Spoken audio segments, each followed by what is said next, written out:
Well, we'd like to welcome everybody to the New Bern Board of Aldermen May 9th meeting. At this time, would you join me in a prayer? Heavenly Father, we just ask tonight that you shine light on our city that we all love in different ways, but we all come together here in New Bern to make it happen. And Lord, we just ask that you charge us with responsibilities as aldermen to do the things that would be pleasing to thee and would be love and fellowship to our fellow New Bernians. In your name we pray. Amen. Would you join me in the pledge of allegiance to the flag of our country? I pledge allegiance to the flag of the United States of America and to the republic for which it stands, one nation, under God, indivisible, with liberty and justice for all. Madam Clerk, would you call the roll? Alderman Blackiston. Here. Alderman Taylor. Here. Alderman Mitchell. Here. Mayor Outlaw. Here. Alderman Kinsey. Here. Alderman White. Here. Alderman Odom. Here. Okay, everybody's present. Yes, sir.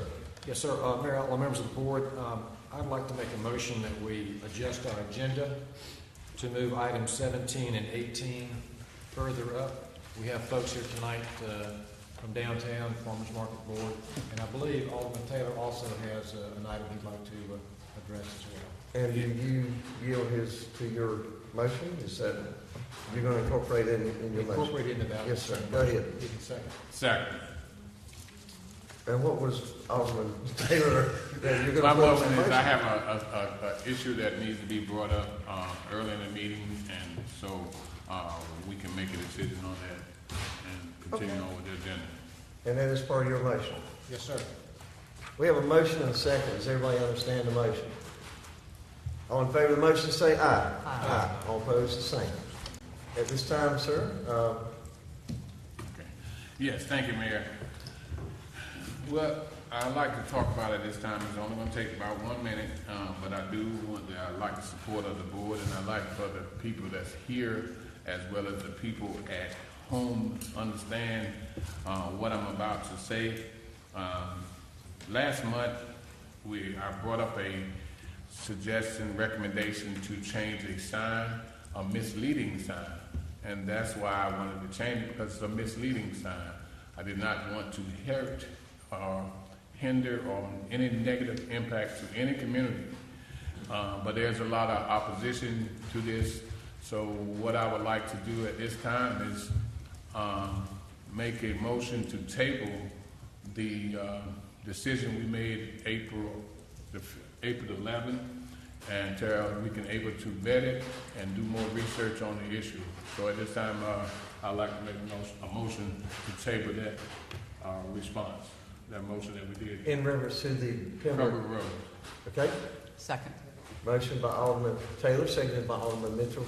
Madam Clerk, do you understand and have that as part of the motion? I do. Okay, let's be safe and let's have a roll call, starting with Alderman Odom. Alderman Odom. Yes. Alderman White. Yes. Alderman Kinsey. Yes.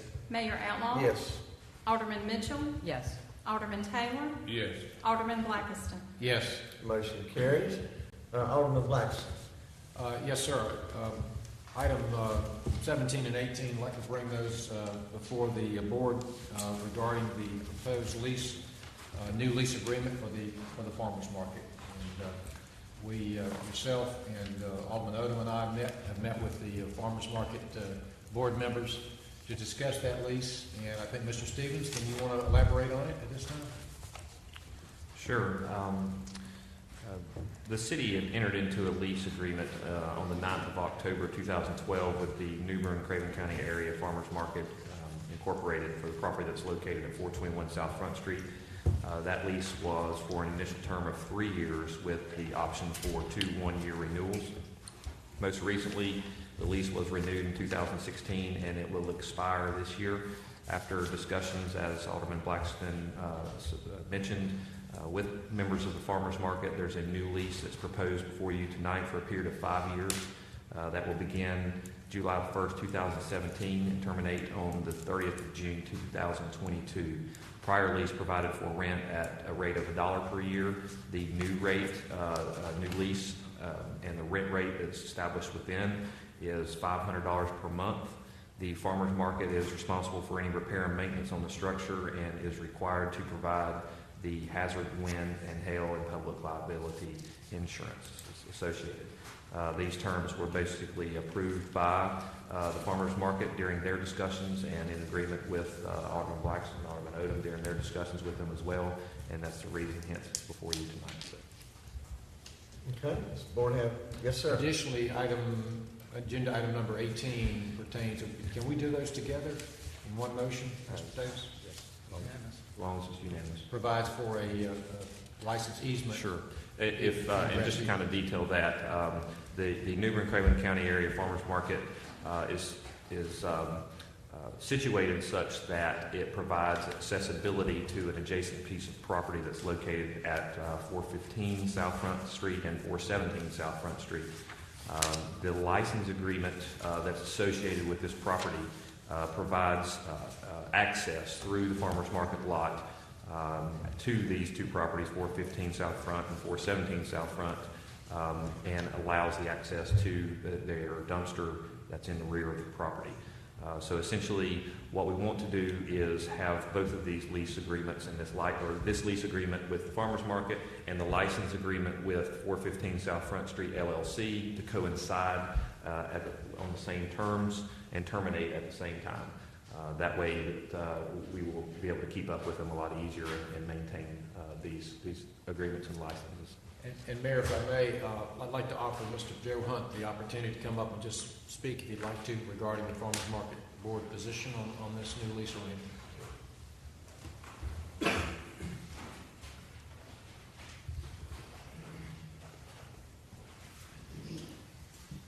I have talked with Dallas and Jeffrey and the mayor about this access to the rear of our properties. The only time that it's a problem for it is on Saturday between 8 in the morning and 2 in the afternoon, and sometimes on Friday and Saturday in the evening. But we did not want to prevent the property owners next door to us from not having access to their property, so we're in favor of this motion. Okay, any further? Yes, sir. I have a question. The $500, was it $500 a month? Yes. Has they been paying $500 a month? Why y'all agreed to it? We have agreed to that. We were paying $1 a year. We're now, in this lease, we'll be paying $500 a month. We've gone through our financials. We've gone through them with all the aldermen that met with us, and we feel like that we can make this situation work. Okay. Okay, any other discussion, questions at this time? Let's have roll call, starting with Alderman Blackston. Alderman Blackiston, Yes. Alderman Taylor, Yes. Alderman Mitchell, Yes. Mayor Outlaw, Madam Clerk, do we have a motion second on that? Sorry, I don't know about the second. I made the motion in the form of a motion. Mr. Stephen, I kind of think I thought you were rolling that way, but we don't have a second on it yet. Second. So let's back up here a minute. You have a motion to approve?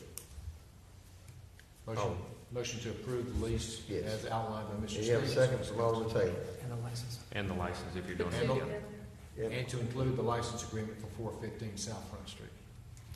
And that was fixing to be my mistake because we did not have a second on it. So let's just start over again. Now we have a motion second. My fault. Madam Clerk? Yes. I have a question. Yes, sir. Go right ahead. On the insurance that the farmers market has to carry, that is a part of what they have been doing all the time, insuring the building themselves and the upkeep as well. Normally, under the lease terms of any leases that we have now, it's the responsibility of the leasee to maintain the proper insurances to indemnify the city of damages as well as cover their own costs and liability as well. Very good. Thank you. Okay, Madam Clerk? Alderman Blackiston, Yes. Alderman Taylor, Yes. Alderman Mitchell, Yes. Mayor Outlaw, Yes. Alderman Kinsey, Yes. Alderman White, Yes. Alderman Odom. Yes. Motion carries. Okay. At this time, we're going to go to number 3, requests and petitions of citizens. And at this time, Ms. Pam Jenkins, Pam, I saw you out there somewhere. Hey, there you go. Yeah, please come forward and give us your name and address for the record. Pam Jenkins, 200 Token Court. Good evening. I'm here tonight to petition the mayor, board of aldermen, city manager, and city attorney to consider amending the city ordinance chapter 18 on cemeteries, specifically section 18-13, disturbing, defacing grave, grave marker, flowers, shrubs, property, with an emphasis on Part B, flowers including arrangements and artificial flowers used in floral arrangements after 1 week will be removed and disposed of. I am the deed holder of 2 plots at New Bern Memorial Cemetery. The first in Section A, where my aunt and uncle have been buried since the 1970s. The second in Section E, where my father and mother have been buried since 2011 and 2013, respectively. I have been maintaining the first grave site for over 30 years without incident. However, since December 2013, there have been 6 separate incidents in which defacing the grave sites have occurred. The first 2 incidents I considered random acts of vandalism and theft. The third incident, which happened between the last week of May and first week of June 2015, was cause for alarm. Not only was the flower arrangement along with the concrete planter, which was staked in the ground, removed, but the American flag, which was placed in observance of a Memorial Day for my father, a World War II veteran, but most disturbingly, my mother's temporary foot marker. On Monday morning, following the discovery on Saturday, I met with Veronica Maddox, Administrative Support Supervisor. After explaining the situation, she assured me that it was not city workers that removed the items. I then went to New Bern Police Department and filed a report. Further police reports were filed for incidents 4 and 5. The latest incident was on April 8, 2017, when I went to place flowers on both grave sites for Palm Sunday and Easter. The flower arrangement at my parents' grave site had been removed along with the metal stake securing it in the ground. My sister and I immediately went to New Bern Police Department to file yet another report, but we were told since the city ordinance regarding the removal of flowers was in place, we could not file a report, and I understand that the officers were just following procedure. Since the last incident, I have spoken to Veronica and once again been told that it's theft, not the city workers removing the flowers. Because of what has happened, I have reason to believe that these are not random acts of vandalism and theft. I know the city is not liable for unlawful acts that occur in the city-owned cemeteries, and I certainly do not expect the police department or any other law enforcement agency to police the cemeteries. But in order for me to take the necessary measures, I must be able to file a police report so that when the time comes to take legal action against the persons involved, I will have official reports to back up these incidents. Hence, I am requesting an amendment to this ordinance. In conclusion, on a yearly average, there are 8 flower arrangements placed on each gravesite. I am not a professional florist. However, my experience is that artificial flower arrangements can maintain a very presentable appearance, lasting well over a week. Therefore, I believe a 1-week limit on flower arrangements is not a reasonable time frame at all. Thank you for your time and consideration. Thank you.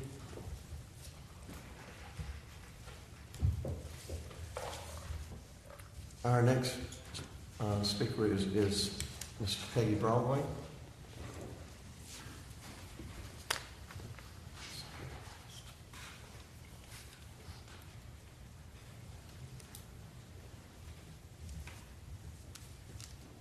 Mr. Mayor, Alderman, thank you for your time. 2 things. First is the mayor asked a couple of meetings ago about the progress of litter in the city. So I'm back to report tonight that we have the Historic Downtown Residents Association residents and business members this past Saturday did our sweep, and we appreciate your help, Mr. Blackson, Alderman Blackson. Thank you. And we covered 17 streets, and so we've signed up with Matt Montaigne in the public section to do that on a quarterly basis. So we are working on the litter, Mayor. Well, thank you so much.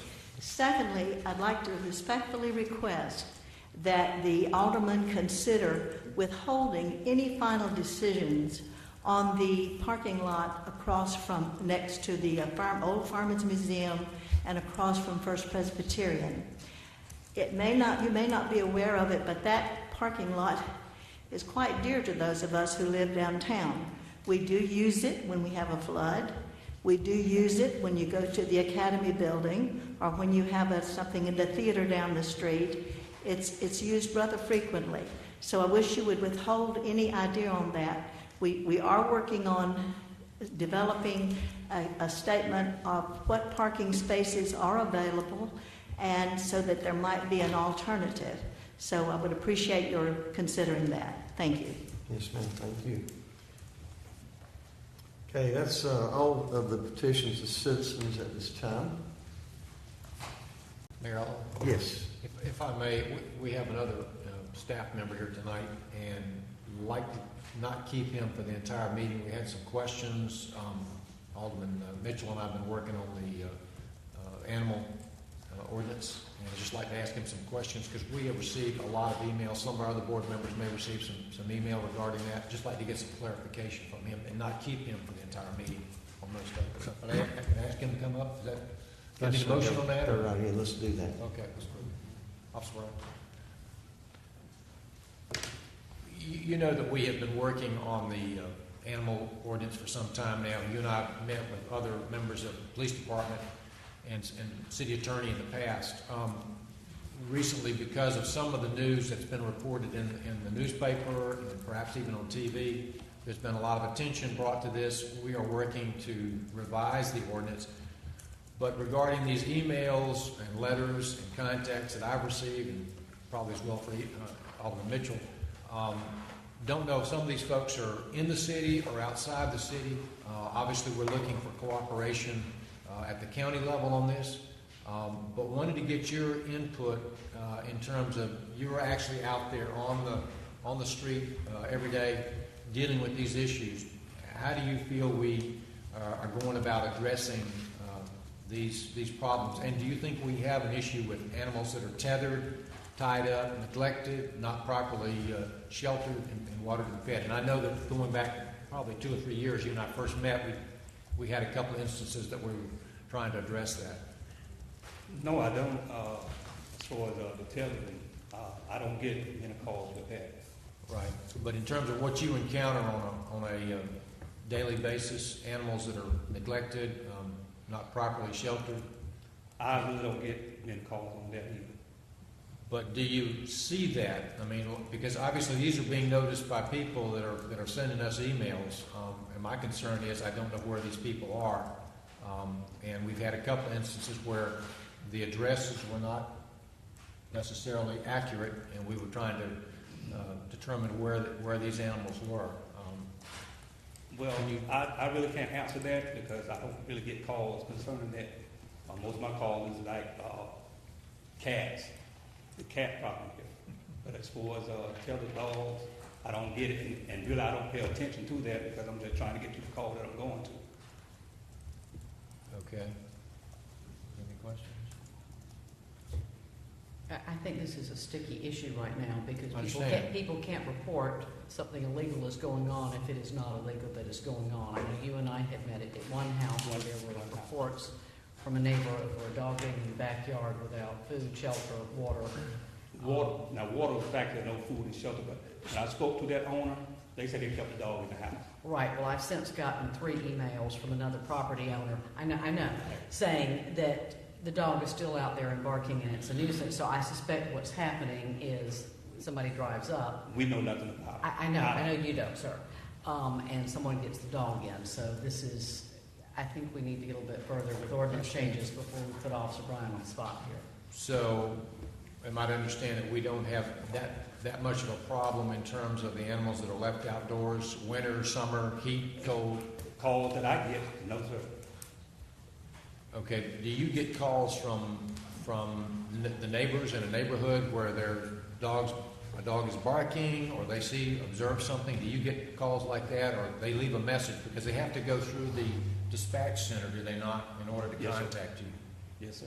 And as far as getting calls about barking dogs, I get that. You get that. And are you seeing any examples of dogs that are not being fed properly, that are being contained in a very small area, where there's no one at home all day, that sort of situation? No, sir. None whatsoever? Like I said, the calls I get, I just respond to that. I'm not seeing nothing else out there. Right, Alderman Blackston, I think we need to distinguish between, is there a problem and are problems being reported, and that's not the same thing. Right, because now if the problem being reported, we're not getting the calls.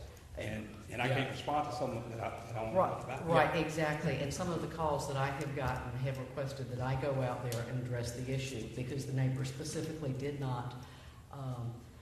were concerned about angering their neighbors if they called the police. So I think we need to distinguish, Alderman Blackston, between reports and problems, because there's not necessarily a correlation. Well, that's why I wanted to ask you to come forward tonight, is to clarify, because getting emails about situations, and now I'm wondering if those people are calling to report it through our system so that you can address it, and why those calls aren't being made instead of sending me an email. I'm not the animal control officer, nor is Alderman Mitchell. I think that's part of the problem, is that the reports are not going in. Okay. All right. Well, appreciate you being here. That's a question we want to ask. And, Yes, sir. So we can try to get the information directed the right way. Okay, Thank you very much. Thank you very much. I appreciate it. Mr. Stevens, before we go to the next item, if you could arrange a time that's convenient for Alderman White and Alderman Blackston to call the cemeteries. Most of them are in their wards. I'd like to be at the meeting. I'm getting quite a few complaints about the flowers, and I'd like to kind of review this, and if Mr. Hardison and you and whoever else could review that over, and then the three of us meet on that. I'd like to do that maybe next week sometime. Thank you. Okay, at this time, we're going to go to the consent agenda. I'd like to make a motion that we adopt the consent agenda. Second. Motion by Alderman Taylor, second by Alderman Mitchell. All in favor of the motion say aye. Aye. All opposed, the same.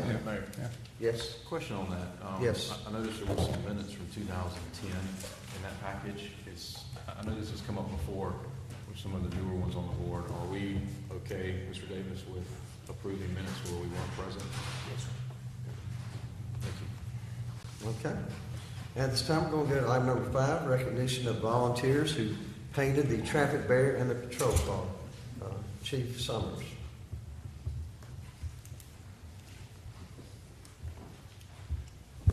Good evening, Mayor, members of the board. Is Lisa Letson?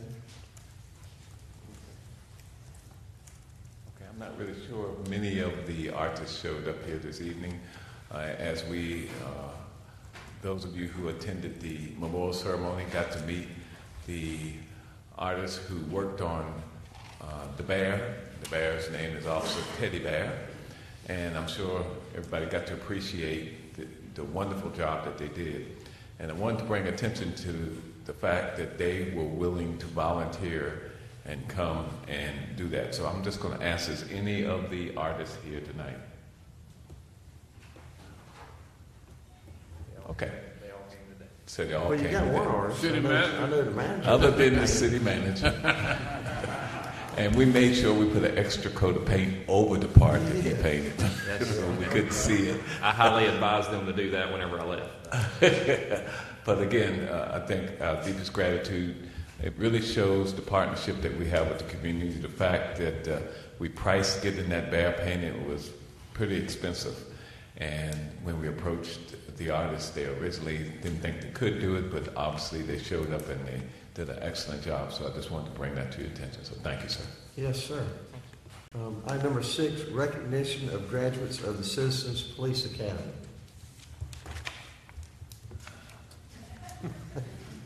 I have Detective Jensen who will address that issue. Mayor, Board, thank you. Upholding the traditions of a noble profession, the New Bern Police Department will positively impact our community by partnering with citizens and businesses to create a safe place to live, work, and visit. This is the mission statement of the New Bern Police Department. It is a community involvement program such as the Citizens Police Academy that helps the department achieve values set by this mission statement. The Citizens Police Academy is a program that is designed to build a trust and accountability between citizens and police personnel. The Academy is designed to help citizens make more informed judgments about the police department and its operations and enable the department to become aware of the feelings and concerns of the community. This program introduces citizens to the philosophy, policies, and principles of law enforcement, as well as the ethical conduct governing police services in our community. This is conveyed through basic classroom instruction, presentations, and demonstrations. All of the sessions tied together and given life through the use of practical exercises and observed during a ride-along session with an officer on patrol. The 20th Academy met for 9 weeks between March and May, on every Thursday evening between 6 p.m. and 9 p.m. The Academy included sessions about the hiring process for police officers, constitutional law, canine officers, radar demonstrations, a tour of the county jail, and a firearms class with electronic simulator for demonstration. If I could, I'd like to introduce this year's class participants, many of which weren't able to make it in attendance tonight, but I'm going to listen as we go. Miss Ashley Martin, just wave as I say your name. Miss Cindy Norman, Mr. David Villarreal, Mr. Gordon Stovall, Mr. Jean Reichenbach, Mr. John Willard, Miss Letitia Bell, Chaplain Laura Johnson, Mr. Raymond Woodencheck, Mr. Robert Townsend, Mr. Ron Casino, Miss Sherry Bradbury, Mr. Tanner Goodgen, Mr. Tom Joseph, Miss Deborah Goodwin, and Mr. Justin Banks emailed me they weren't going to be here as well. I would like to thank all of you for your participation in this year's New Bern Police Department Citizens Police Academy, as we continue to partner with citizens to make our city a safer place to live, work, and visit. The class elected president for New Bern Citizens Police Academy, Session 20, Mr. David Villarreal. And to note, he's a 17-year-old high school student who volunteered for this, and knowing full well he was going to have to speak today as well as at the graduation, so I give him a lot of credit for that. So if I could, Mr. Villarreal, come up and speak on behalf of the class.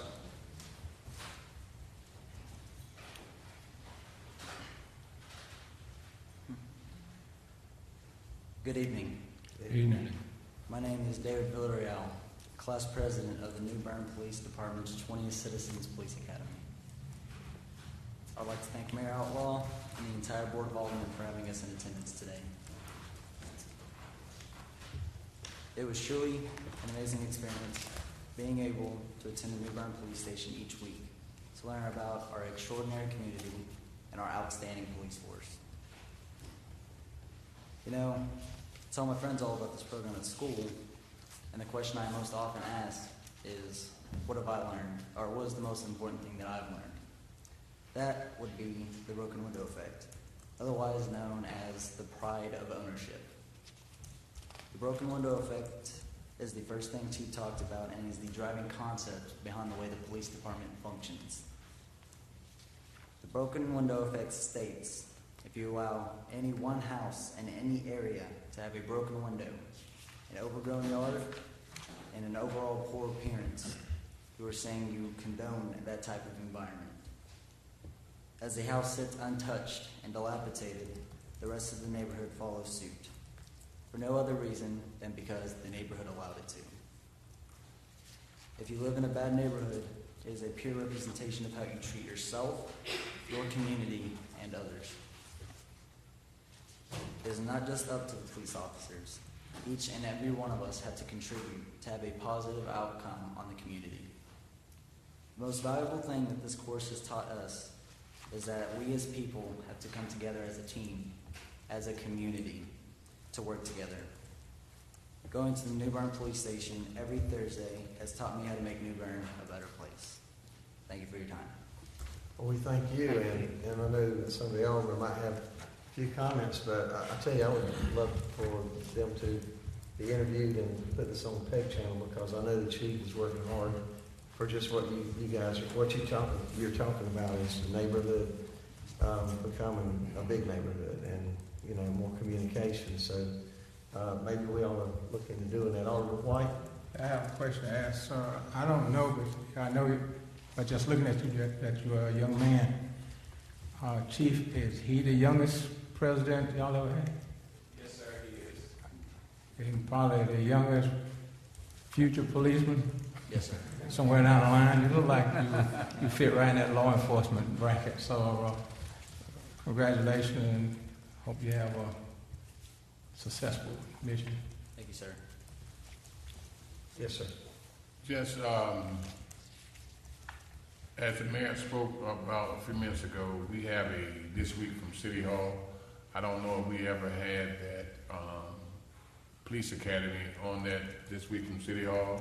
And being that you're the youngest president that I've heard, and as Alderman White has said, and the chief alluded to, that you are the youngest president that class has ever had, I would love to interview you on this week from City Hall, talk about the city president, our police academy. Would Yes, you sir. be interested?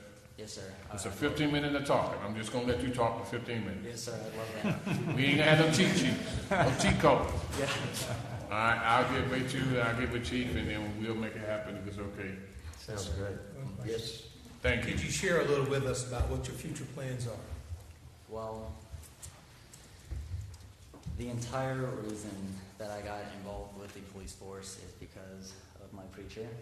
One night, she told me about the police academy, and she said that she'd give me special access to be able to attend it, and never really knew what I wanted to do with my life until I met her. So I'm going to plan on getting out of high school and going to Campbell University and attend 4 years, and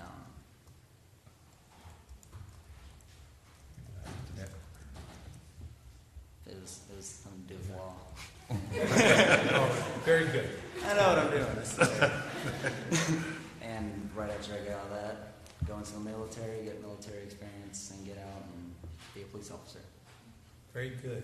Yes, sir. Thank you so much for your service. And Mayor, I did suggest to the class that y'all would be shaking their hands, so you would. Yes. And I would like to also say about this young man that we have seen tremendous growth in this young man as he's gone through class. One of the first things that we do when we meet the class on the first night, we go around and we ask the person to describe themselves without using a title. Because, we live behind titles so much and you never really know who a person is.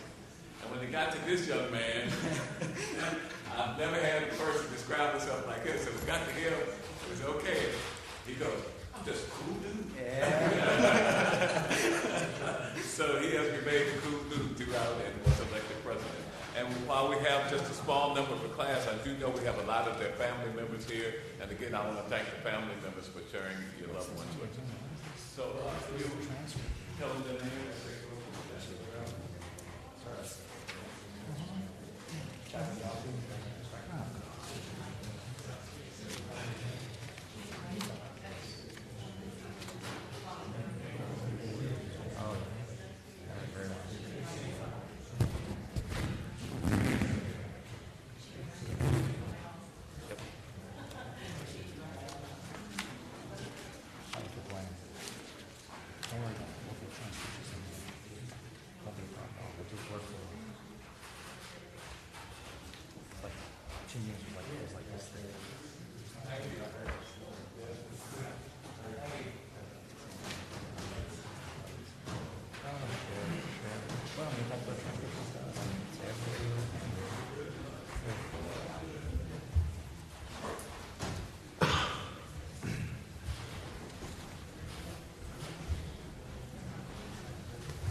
Our next item is item 7, presentation of the Police Department's 2016 annual report. Is that correct, 2016?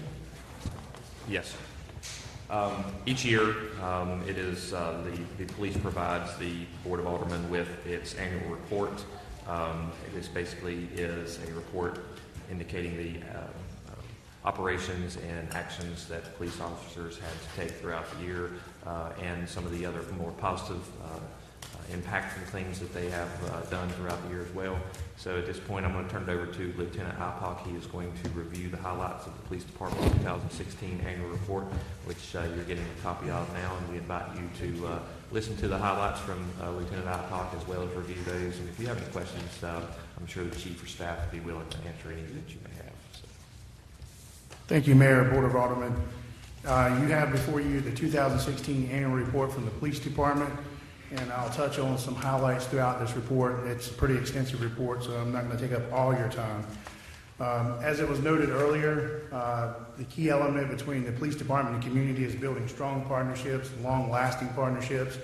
So you'll see inside this document the various programs that we have through the Police Department that engages the community to help further our abilities to police the community.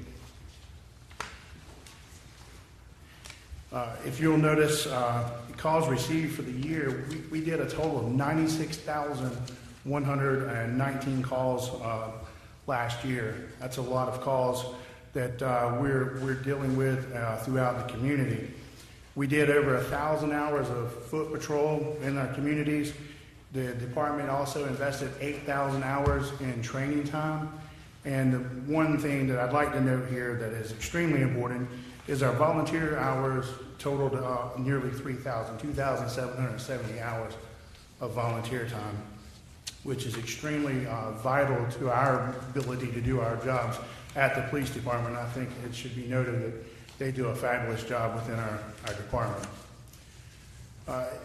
The philosophy within the police department is to develop those community relations, and we develop those community relations through various programs within the department, such as Cop Logic gives the ability for citizens to report crimes through their computer, through the internet.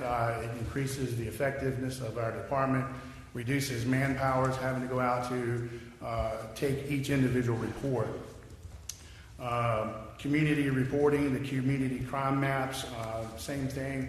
You're able to go online and actually note the different crimes that are occurring in your neighborhood.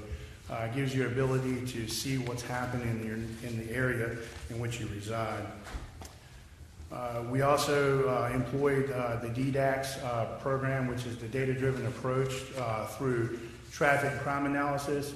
It gives us the ability to map data regarding traffic flows and various crimes throughout the community, and we're able to establish our resources and direct manpower to tackle those issues in a more efficient way.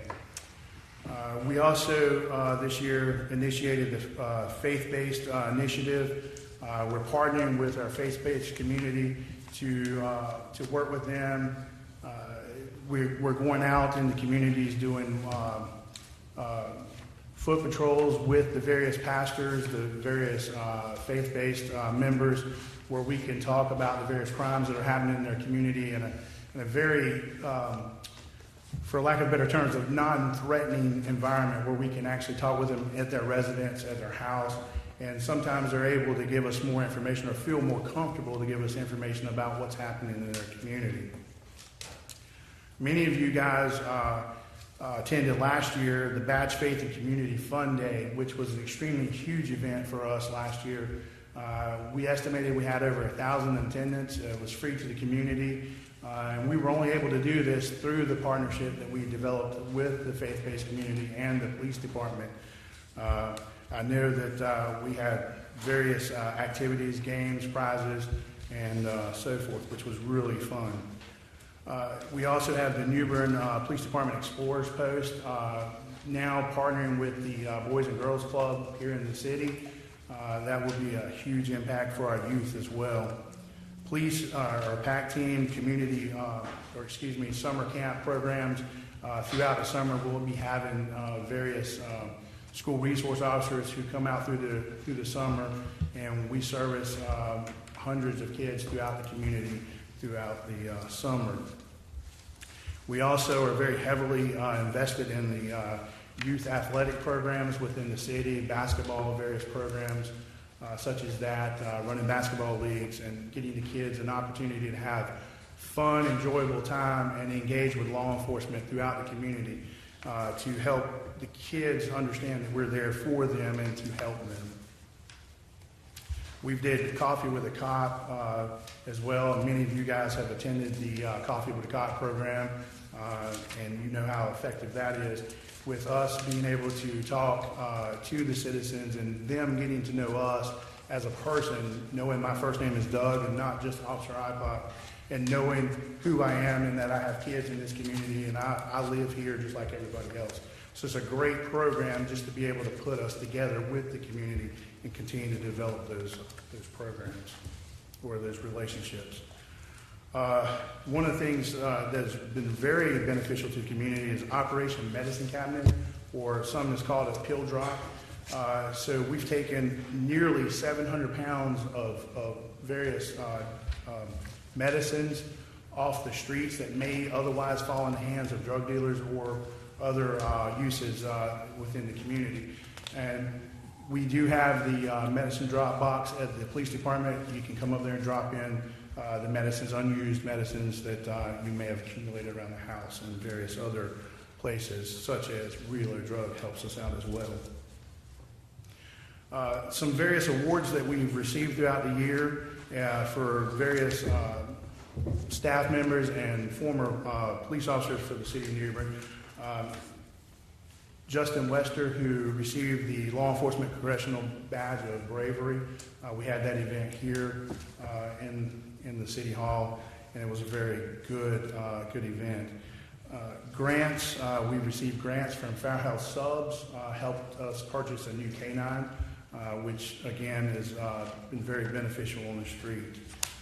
Other awards that we've been a part of, just to mention, we've had over 56 accommodations throughout the department with various police officers, and to note, 2016 Civitan Officer of the Year was Detective Joseph Carrillo, and 2016 Rotary Officer of the Year was Sergeant John Smith. And then, as you'll note, in the professional law enforcement certification, this is a very big deal to us in the law enforcement community, because it shows our dedication to the profession as well as our dedication to education, training, and trying to promote ourselves as being stronger police officers. And the intermediate law enforcement certificates, Officer McKee, Officer Fulton, Officer Weaver, Officer Kevin Lee, and Officer Rhodes all received their intermediate certificate. And then advanced law enforcement was Officer Hollowell and Officer Carrillo. So that was very good on their part, because they're dedicated to continuing their training and becoming stronger police officers in our community. Under the crime summary, there's a lot of different data here, but I'll bring your attention to, you'll see the statistics from 2012 to 2016. I'm not going to go over all of these, but you'll notice in the bottom at the total percentage, we've had a 21% reduction in crime.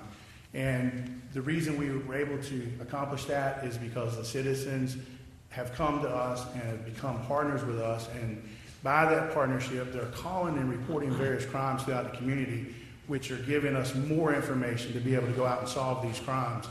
And certainly that's been the big issue that we continue to work on and focus within the police department.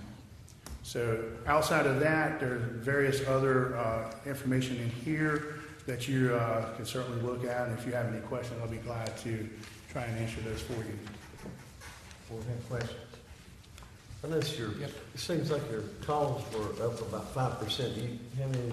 I'm sorry, say that again. Is there anything we can do as a city? I noticed your calls coming in 2016 were a little bit 5% increase. Is there anything we can do to help you on that with a peg channel, or anything that folks might be calling your other 633-2020 line? I would venture to say, Mayor, is that the reason we do have that uptake in call volume is because of those partnerships we've developed with the community. We're giving them the tools and giving them the knowledge to give us those calls and call. And I think with that is the reason why you're seeing that increase. I don't think it's any other relative information within what's going on. I think you guys are doing a fabulous job. Yeah, I would like that. That is a healthy community. Police departments who most of the time have a high crime rate and a low call volume in terms of people calling in is typical of mistrust with their police department. It's a good thing when you see crime going down but calls coming in. That's good. Well, great. Yes. Yes, sir, Mayor. Lieutenant Ipock, I noticed on page 15, under the crime summary, violent crime had changed upward. Am I reading that correctly? And under page 15, I'm sorry, sir. Yes. Yes, sir. Are you referring to, yes, sir. Violent crime. Yes, sir. Is there any other kind of crime? Not for me. If you'll notice, I think where you're going to see that difference is, sir, if you'll turn the page over to 16, and you'll notice the violent crimes there. You'll see there was an uptick from last year, but if you notice the years previous to that, it has remained fairly constant throughout there. And of course, those statistics would show you that initial uprise as opposed to it being flat. Yeah. I guess my point is this. Is this report available to the public for their review? Yes, sir. Okay. It's kind of like airplane accidents. You can talk about it in statistics, but if you're the one that's in it, it's 100%.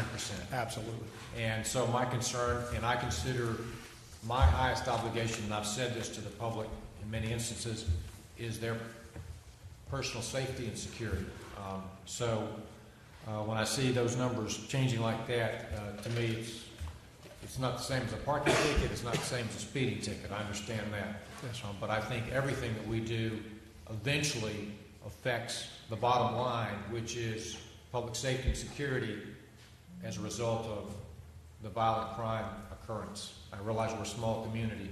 Chief might want to speak. It looks like he's going to come up there. Yes. I just want to comment on violent crime, especially for this particular community.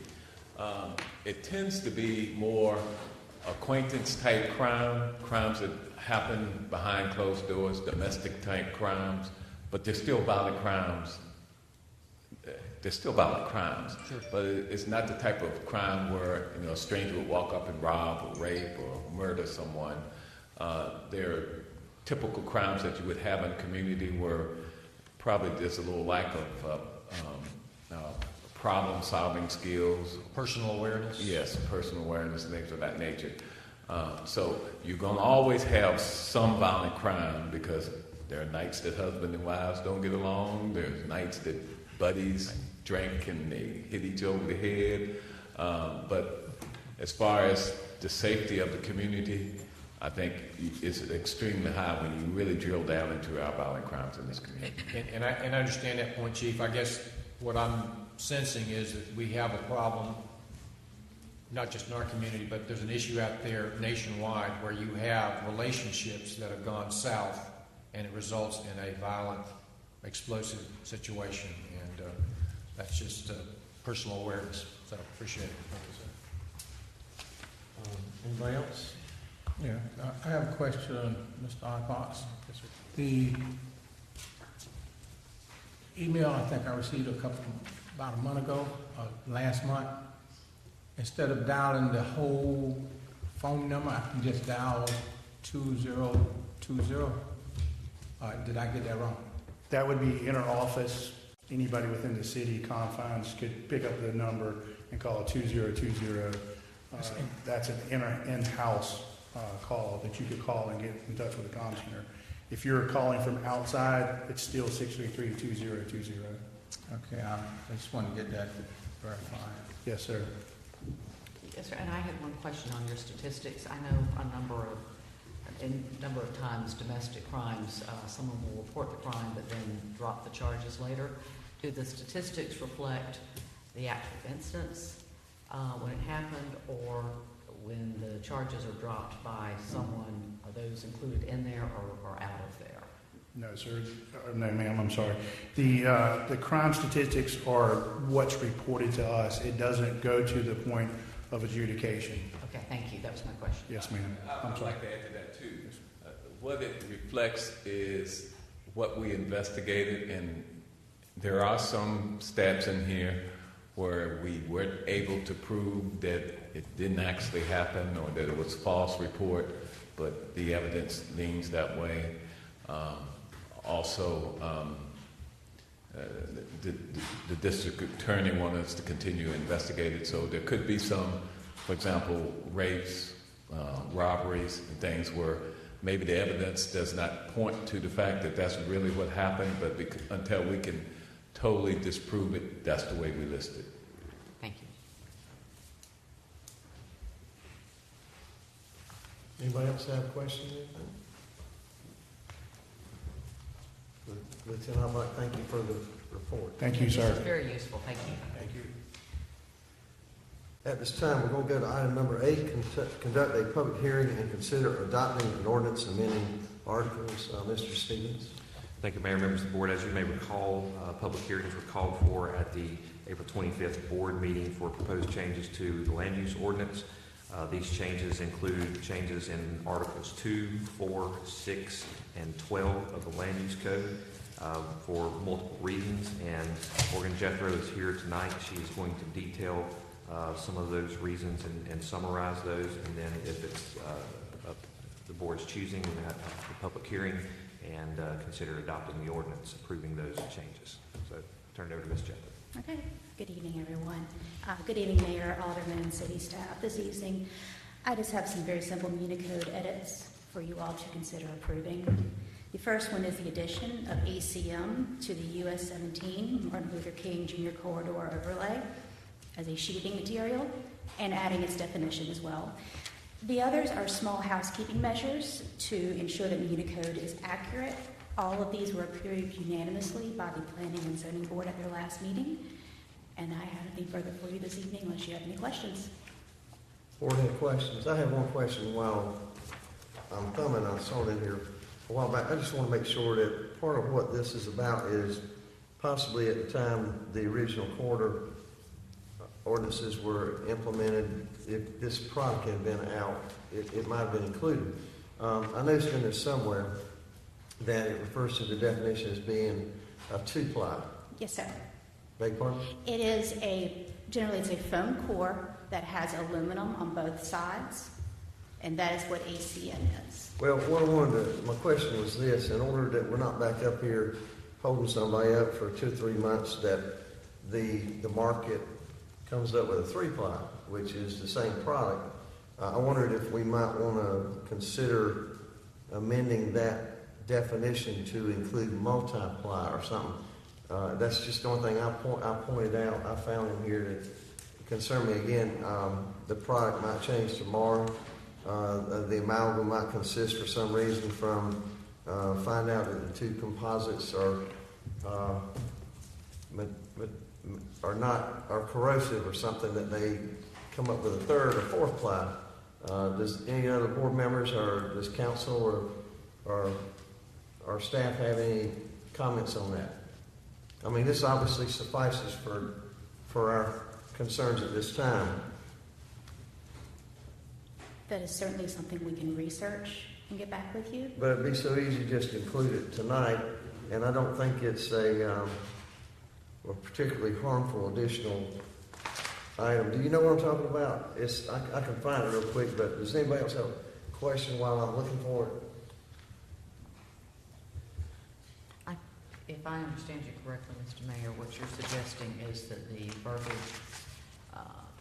in this modification allow enough flexibility so that if it becomes 3-ply or 4-ply next year, that we're not all back in here for the same thing. Is that correct? That's exactly what it is, but I'd have to find it to tell you that. And it's Mayor, if I can add here, I think it's what you're referring to as Section 1 of Section 1515 of the changes, basic definitions and interpretations of Article 2, definitions of Appendix A of the Land Use Code. Yes. 2.4, it says... 2-4, right?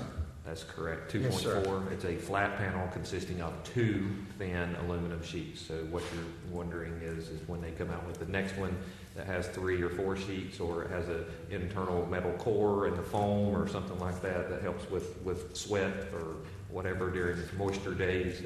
There's all kinds of different designs. That's what's hard to do is predict at this point. But well, how much trouble is it to amend that, Mr. Davis? This, let me read the definition, and then you can, well, I'll tell you, can't. Okay, let's see, 2.4. Aluminum composite material, a flat panel consisting of 2 thin aluminum sheets. Now that by itself, we might find out tomorrow that for some reason these 2 materials are in conflict with each other and are causing corrosion or something. And the way we've so thinly defined this, which may be smoother texture, continuously bonded to a non-aluminum core to form a unitary panel. Does that need to be in there, or to that extent? I guess, Mayor, my question would be is if there's any changes that's made, would this have to be sent back to P&Z? If they're minor, if you can go from 2 sheets to 3 sheets, at some point it becomes something different, and when it becomes something different, it would need to go back. I'm no expert on these construction panels, so I couldn't offer an opinion. Could we say, or a similar product? I wouldn't. That's a little I bit don't know what. Too broad? Yeah. Okay, I'm gonna just I'm gonna stop right there. Last thing I want to do is belabor this situation. So I have no more questions. And does the board have questions? At this time, Mr. Stevens, do you have any other comments about this? I will add that I know that the board, Alderman Odom, I think was the one that made the motion. The board unanimously approved that we as staff go back and work with a certain applicant with regards to further amending this code. This particular code was related to the ACM material that came through the first time, so we want to go ahead and get that incorporated into the design criteria for the corridor, specifically this one being the MLK corridor. We also noted that the News Boulevard corridor has very similar language, so we do have staff working through that right now, and we're continuing to investigate the options that we have, and we'll be bringing that to you once it goes through the same process with planning and zoning and so forth and so on. Thank you. And at this time, I'm going to call for a public hearing. And as part of that public hearing, anybody would like to come up from the public and ask questions, make comments, statements, are free to do that at this time. Make a motion that the public hearing be closed. Second. We have a motion by Alderman White, seconded by Alderman Mitchell, that the public hearing be closed. Everybody understand the motion? All in favor of the motion say aye. Aye. All opposed the same. The motion carries. Mayor, I have a question. Mr. Stevens or Development Services staff, this is to address the one particular material. I believe there was 2 materials that were requested on the applicant for Sellaford. This addresses one. Where are we with the second? On the application, sir, one material was requested, which was ACM. I'll call it architectural aluminum, corrugated aluminum. Staff is in the process of working on that. We're in the process of making a presentation to address that. And it's going to go through the very same process of P&Z first, and then it will come to you all. We are working on it. And what's the timing on your next P&Z meeting? First Tuesday in June, I think that's going to be the 7th. So, not far out. Is this having any impact on the construction of this building? I do believe it is in his plans to utilize this material. We are going as quickly as we can to accelerate the process for him. This is, if New Bern wants to grow and continue to be progressive, we're going to run into this in the future. If Mr. Sella, if you'd like to come up and make any comments about this situation, you're free to do it, or if you're representative thereof.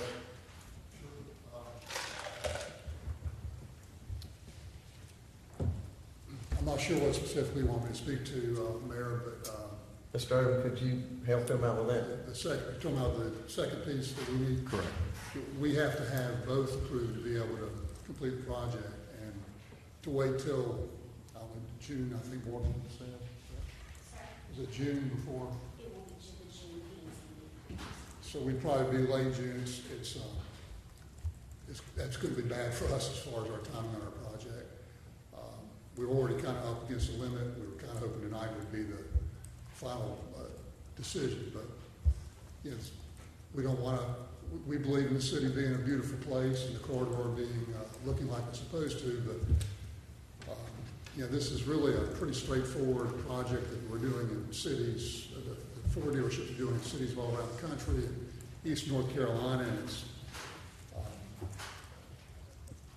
I don't think it's an unreasonable request, but I understand the city has its procedures they have to follow. So I can't really speak to that. But You're saying that the item we're approving tonight is not doing you a lot of good without the other item that holds your. And it's probably a help, but it's not what we really need.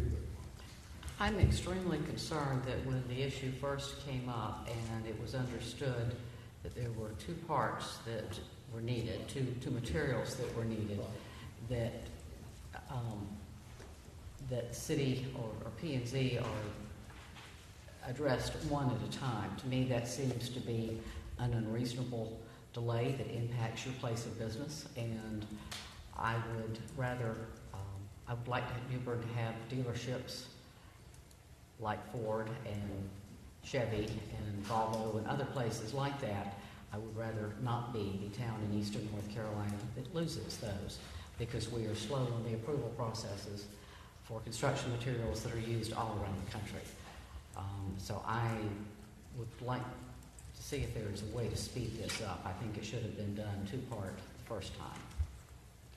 Mr. Irvin? That was my question to the attorney is there a way to expedite call for a special meeting of P&Z? If they can get the notices out, yes. They have to follow the statute to get the notices published and sent out. But if they can pull all that off, they might shave a week off the schedule. What kind of notice is required? 48 hours? I can't know if it's 10 days or 14 days. 10 days. In the paper, and that takes 4 extra days to get in the paper, so it's, unfortunately, it's an administrative process. So could staff or someone look at a calendar and tell us what the soonest, the earliest date possible that P&Z can have a meeting? I mean, I'm not going to sit here and debate semantics tonight. I realize that there was an application submitted and the application included one substrate. We understand that. My concern is that staff was aware of the two products that were being requested to use on this particular project, and I would have liked to have seen a recommendation to add the second item to the request. If I was sitting in developer shoes or development services shoes and I was faced with this situation, I wouldn't let one product go through this particular process and not address the second one with it, at least making mention that it may be something that needs to be considered. So again, when is the earliest date that P&Z can have an emergency call meeting? Anyone? We need to dig into it. I mean, I can't give you that answer tonight, but if you want me to look into that, I will make sure and expedite that meeting as quickly as possible, and do so such that staff will have it ready to go as quickly as we can. Hopefully tomorrow, if corrugated metal is what we're going to do, then that's what we'll do. If that's what I'm directed by the board, and we'll take it forward or the architectural corrugated metal. Obviously we've got to look at P&Z, whether we can get quorums, whether we can get enough to establish with people's vacations, or whether they're out of town or whatever. So we really need to work on that and see what we can do. Mayor, can I make a motion, please? Yes, sir. I'd like to make a motion to direct staff to take the most expeditious type avenue to get P&Z together to approve the second substrate material that was requested on the Ford project. Second. Would you like to add to that, Tom, being of the essence that you would call for a meeting of the Board of Aldermen other than the fourth Tuesday in the month? to, if P&Z approves it, that we meet on this too? If the timing of P&Z approval, if it would be advantageous for us to have an emergency or special call meeting for the Board of Aldermen, then I would certainly include that. Second. Does everybody understand the motion? And you were the second. Let's have a roll call starting with Alderman Blackston. Alderman Blackiston, Yes. Alderman Taylor, Yes. Alderman Mitchell, Yes. Mayor Outlaw, Yes. Alderman Kinsey, Yes. Alderman White, Yes. Alderman Odom. Yes. At this time, Madam Clerk, did we close the public hearing? Yes. Okay, at this time, under discussion, Mr. Odom, do you want to do anything with the item? Do you want to approve the item that's on the table tonight? Yes, sir, Mayor. I don't want to do anything else that would delay this process at all. So at least we possibly will get one item away tonight. Correct. Possibly. And if there's not any questions about the item up for discussion this evening, I would like to make a motion that we adopt ordinance amendment Articles 2, 4, 6, and 22 of the land use ordinance. Second. Motion by Alderman Odom, seconded by Alderman Kinsey. Is there discussion? Let's have a roll call starting with Alderman Odom. Alderman Odom, Yes. Alderman White, Yes. Alderman Kinsey, Yes. Mayor Outlaw, Yes. Alderman Mitchell, Yes. Alderman Taylor, Yes. Alderman Blackiston. Yes. Motion carries. Thank you very much for your help. So, at this time, we have under number 9, conduct a public hearing on fiscal year 2017-18 budget. Mr. Stevens. Thank you, Mayor, members of the board. I've got several items that I want to report back to you based on our budget work sessions that we had. Several of those tonight we want to discuss with regards to some of the requests of the board. We do have a stormwater schedule for bond referendum. That was one of the things that was brought up. Mr. Sabatelli has done research and has contacted our bond counsel as well as the Board of Elections to determine what the the drop dead date is for us to actually have that prepared. So he has that. Jerry, do you have that, something you can pass out? Yes, sir. That's already been provided. Okay, and that's been provided at your seats tonight. Secondly, there was a request of one of the Aldermen to look at the possibility of whether or not we can incorporate a picnic for employees in the budget for if the Board of Aldermen wishes to do so. We've also researched that. We've told you that it would be somewhere in the tune of $15,000 to $20,000 to do so. That kind of couples with another thing that we found that there was a question about, and that's regarding the employee awards.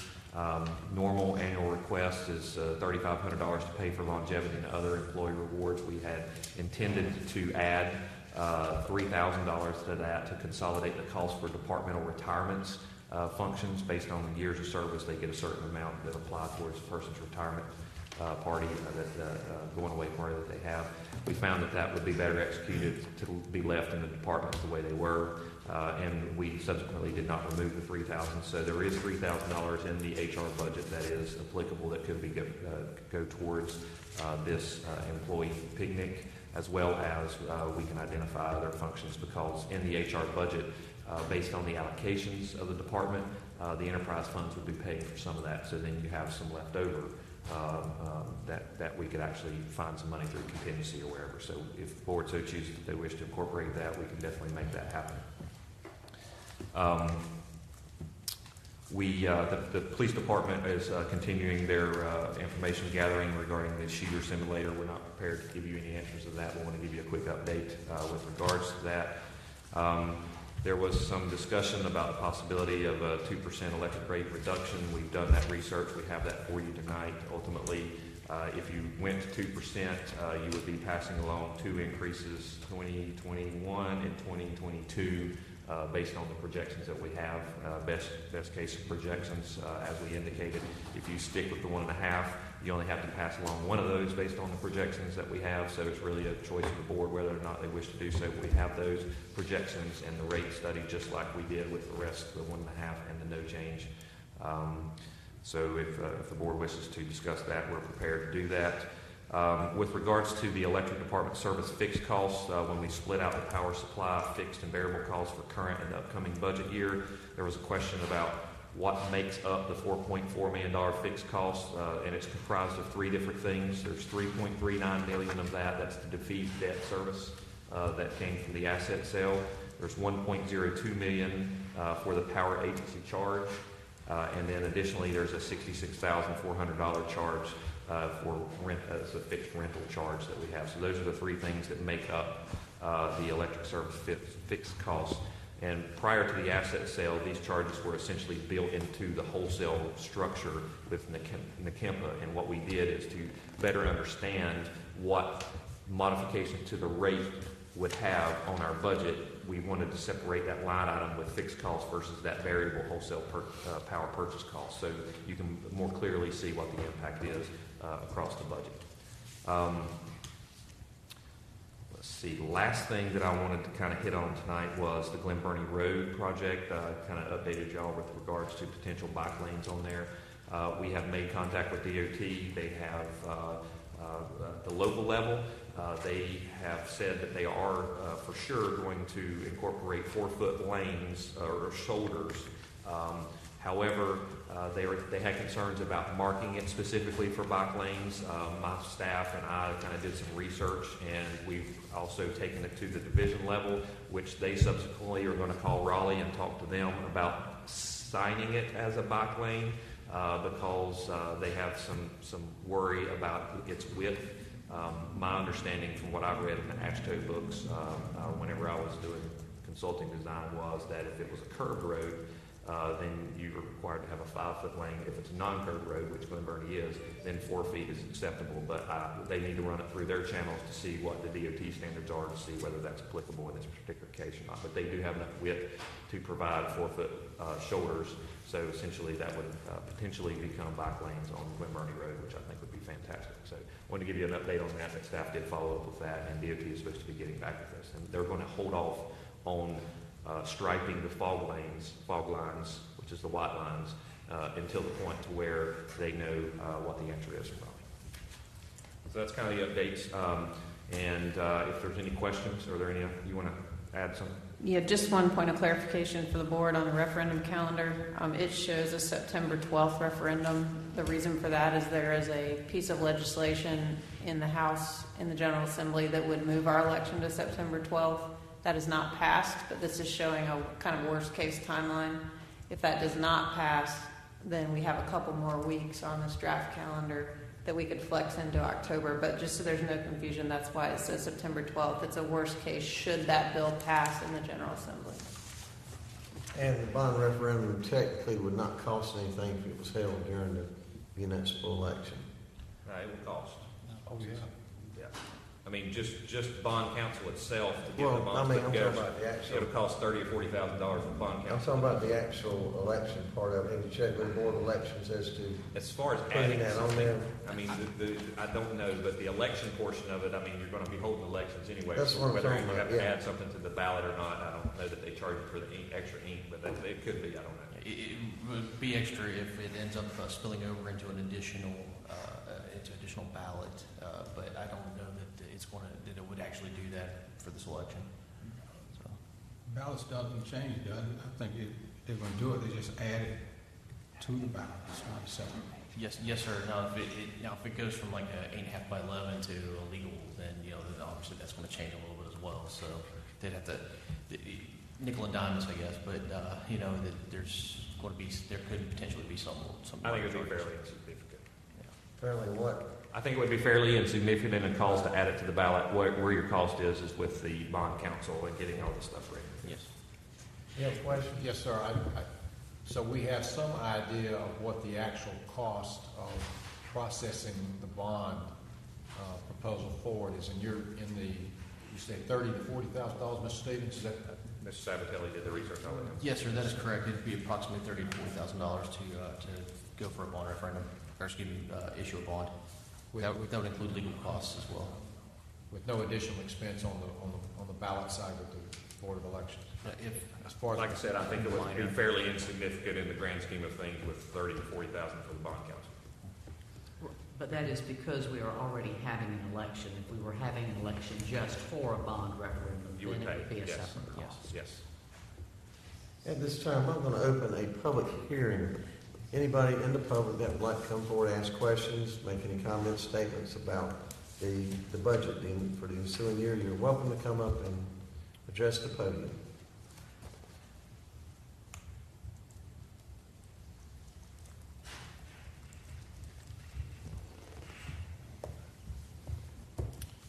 Mayor, I move to close the public hearing. Second. Motion by Alderman Odom, seconded by Alderman Mitchell to close the public hearing. All in favor of the motion, say aye. Aye. All opposed, same. Now we're back in discussion. In discussion or questions? Yes, sir. Mr. Stevens, I understand what you briefed us on in terms of the forward look at managing the utility rate 5-6 years out, whatever it is. Do we know what the difference is to the residential customer between a 2% and a 1.5% reduction? I mean, it can't be much, but we have any idea? Ballpark? That's what got them up there real high, is it wasn't much when they went 0.5% or so at the time. Depending on the figure, right? Yeah, depends on the figure. Alderman Blackson, with the 1.5%, we were only looking at probably for our average customer or an average month, look at the whole year, probably a couple bucks.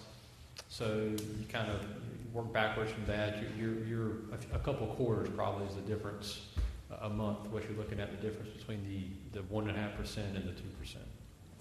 But I think staff's position on the 1.5% is well understood in terms of forward-looking, and I, for one, support the 1.5% for that reason.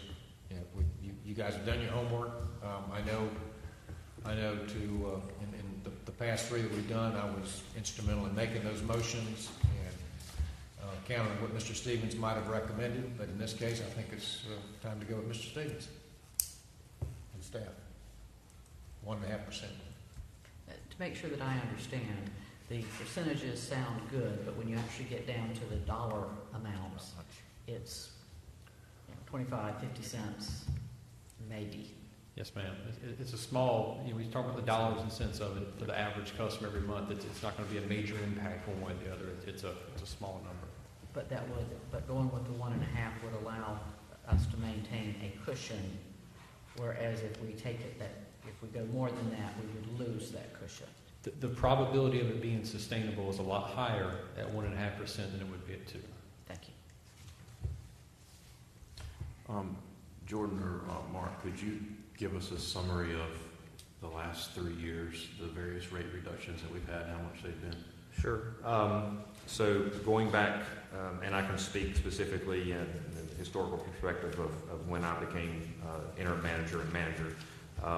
So we have the first year the board had charged me with going to try to find reductions. We did a 3% reduction in electric. We did a 6% reduction in water. We did a 4.5% reduction in sewer. Then we did the asset sale. That was all electric. That was another 12% that we passed as a reduction to the customer. We subsequently, through the savings of the asset sale, were able to pass along another 1.25% reduction during that time, and now we're proposing a 1.5% reduction with this one. And I've just one point. I've, like Alderman Blackson, have been a proponent of each one of those changes and reductions that we've had. I think everybody is very familiar with the amount of strain that has been put on City of New Bern utility customers for many, many years. And this would also be another opportunity to, I would say, push the envelope, because I think that's probably what we've done on a couple of these. The 1.25 that we did last time was highly not recommended by staff. However, as we see with the volatility of the market, it actually came in very favorable. For this amount that we're talking about, considering that the budget's built and there's allocations and there's interfund transfers that would have to all be adjusted. I think the impact is minimal, and I don't want to make that statement in jest with what the mayor just made a comment about what had been done in past practices, because it is simple and easy to sit back and say, well, it's just $6 here, it's just $10 there, and if you go along that path, you will quickly get yourself into a situation that the city had themselves in before. But in this particular situation, I think the advantage here is this is somewhat new territory for us with these recent reductions that we've had. The advantage is we've got an opportunity to revisit this next year. So if for some reason they come back and say the market is favorable and fossil fuels or natural gas is favorable and we're going to be able to pass another reduction, or we're going to be able to maintain this for an extended period of time, then we can always take a look at it again. So that's my comments. Thank you, sir. Alderman White. Yes, sir. If I'm not mistaken, I agree with some of what was said, but we had looked at a way of balancing things out, making sure that the customers or the people out there wouldn't be affected too bad about the increase. So we eventually got to the point where we start talking about the rate stabilization. That's what I got locked in on. And rate stabilization, I thought was supposed to balance things out a little bit and not make it tough on the customers. At the stand right now, we're still talking about, I think we're talking about 1.5% or 1 point something.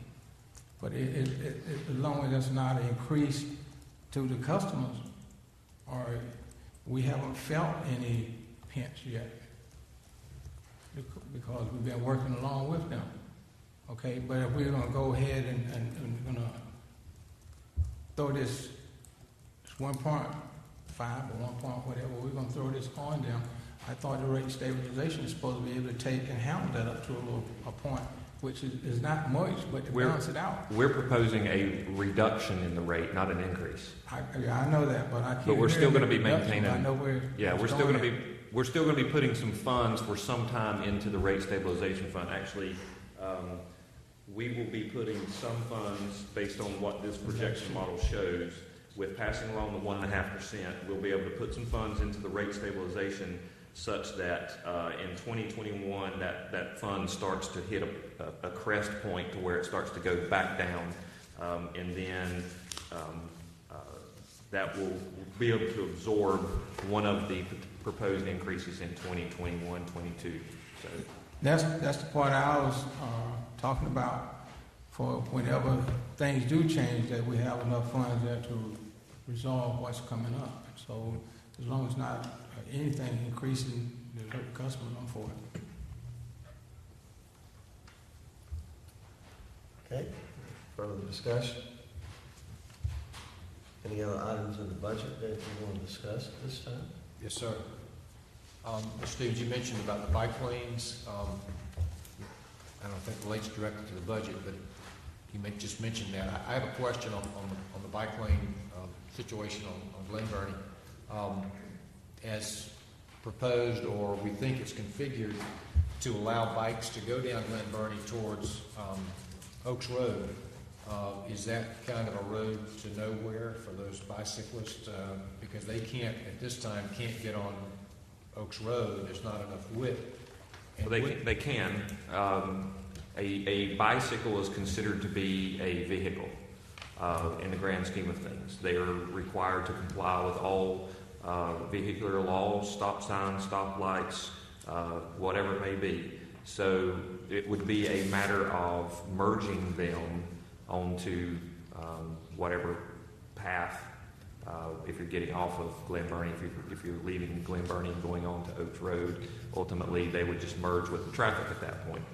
But they are considered to be a vehicle. And Chief, correct me if I'm wrong, but I think that's correct. The bicycles are considered to be vehicles, and they comply with all motor vehicle laws and everything else as if they are. So what it does is it designates a specific bike lane for them to ride in and vehicular traffic to ride in, versus whenever you don't have a bicycle lane, they're considered to be just like any other car.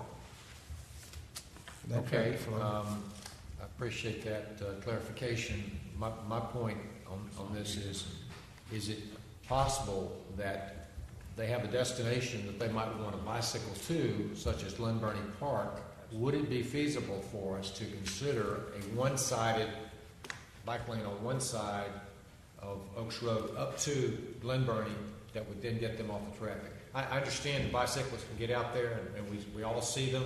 Hopefully we see them, and they're not endangering themselves. But I'm just thinking about if we're going to the trouble of designating a bike lane on Glen Burnie because the surface is there, we don't expect them to really do a U-turn. And yes, they may continue down Oaks Road, but I would hope not. I think it was well, and hey, I'll take the hit or the responsibility for whatever. But I mean, I felt that it would be remiss of us to miss the window on the resurface and restriping of Glen Burnie to not incorporate bike lanes if we could. What I would say is that currently, with the current width of Oaks Road, we would not be able to incorporate a bike lane on Oaks Road. They would have to merge with the traffic and travel. Now, obviously, we've had lots of discussions with regards to Oaks Road, Old Airport Road, here over the past several months with regards to width and traffic volumes and resurfacing and so forth and so on. We've actually presented y'all with some proposals on what those costs are. So that's not incorporated into the budget, but ultimately to find a destination point is the reason why you have bike lanes, and ultimately that would be the intent. Is you have a multi-use lane. We just had a DOT grant with $550,000 to incorporate the multi-use path, which is meant for bikes and pedestrians alike, on Glen Burnie Road that leads from Elizabeth Avenue to Noose Boulevard, and then from Noose Boulevard, if we can pick up the bicycle lanes. I'm just trying to Lego piece together some connectivity with regards to our bicycle. Absolutely applaud that. Yeah, great. That's great. Back to the employees picnic. The last conversation we had, that at that time we weren't sure where the funds are coming from. So tonight, do you need a motion now from what you found and brought back to us tonight? Would you like to have a motion from the board now that we can move forward? We can incorporate the employee picnic into the budget if the board so chooses that they wish for us to do so. We can find the funds. We've got $3,000 that I told you about tonight that we over budgeted, that we've actually moved that back out into the departments without changing the HR's budget, and then the rest of it would just strictly come as and we're talking about when you disperse the rest of those funds, it's probably going to come from a contingency line item in the general fund to the tune of maybe $11,000 at the most, because we're going to distribute it to the enterprise fund. So in the grand scheme of things, when we've got that money set aside in the contingency to take care of some issues, we can address it. Excuse me, I'm sorry, you still going? Yes, sir. All right, go ahead. I'd like to make a motion that we move forward with the city picnic for this year. A second. Does everybody hear the motion? Mr. Davis, are you good with it? Is that okay with? Let's have a, yes, sir. You have a question? Point of discussion. I'm not anti-picnic, but I would like to make sure that we are not dictating to the employees an event that they should come to because the taxpayers are paying for it. Do we have feedback, Mr. Stevens, or any kind of a feeling about how the employees would feel about that? We have a few here, but the most of the department. Yeah, I think there's been a lot of interest in reincorporating. Just some that I've heard from have had an interest in incorporating back in the employee picnic, but we can't require people to come. And I understand. And the timeline that we would have this not in the middle of the summer when it's really hot, but in the fall. I think I would try to be choosing sometime maybe mid to end of September-ish kind of time frame is what I would probably shoot for. My thing is, I was just basing it on the hard work that they do to keep the city in compliance and keeping the city looking the way it looks. And I just feel that that's something that they deserve. And but that's just my opinion. I speak with a lot of them. I help a lot of them when I'm out working. If they need help, I volunteer. I pick up paper too. But I just want to make sure that we look out for the people that serve this city. That's just my opinion. And I'm just one person here. I feel that the work that they put in, the time that they put in, they deserve something. And so that's just the way I feel. But you make your own mind up, just like I made mine up. So it's a good thing. Okay, Alderman Odom. Yes, sir, Mayor. I am certainly not anti-staff, but I am against this particular expenditure. I have gotten multiple phone calls from the public, from citizens who are extremely concerned with a $20,000 picnic. I have had phone calls and I've had some visits at my house from some employees employees are not in favor of the picnic. Again, as Alderman McKenzie said, to each his own. You have to make up your own mind. It's unfortunate that the way you vote on a particular item could be perceived in a certain manner, but I will say that I believe for the past 2 years there's been salary increases for employees. There is several $100,000 in this year's budget to deal with the compression issues for employees that have been here for a certain period of time to get them up to a standard. We just had a salary study conducted to determine to make sure that our employees are fairly compensated. And I realize that while some private sector entities may have company picnics, a $20,000 picnic on the taxpayer expense is something that I'm not in favor of. Comments? I have a question. How many employees do we have? 450? Approved in this budget, if the board approved the budget, would be 459. And I'm not real sure. Sonia, do you have a count on maybe the retirees? How many we have? 65 retirees, I guess, with the city. And obviously, it's not just 450. Whenever that'd be 510. You're talking about families because their families and children and stuff are also invited. But Well, my question is, when we're considering spending $20,000 for a picnic, are we quite certain that sending a $50 gift card at Christmas to each employee might not be better received because it pretty much comes close? My question was, and I'm not anti-picnic, but I'm concerned that maybe we're trying to pick something that a few might want to be interested in, maybe a whole bunch are interested in, but I'd like to have some feedback in terms of what the employees want to recognize, as Alderman McKenzie said, their hard work and the job they do for the city. I don't know if that's the most, we've got a number of our staff directors here tonight. Any insights? Don't mean to get up and take a straw poll here, but any thoughts on that? I would ask Ms. Hayes, if you don't mind, if you could come up and give us a historical, I'm not asking you to give your opinion of how you feel about it, but if you could come up and give us a historical on the picnic, if you happen to know, or Chief Boyd would probably know, but as long as he's been with the city, that when this started and when it stopped. And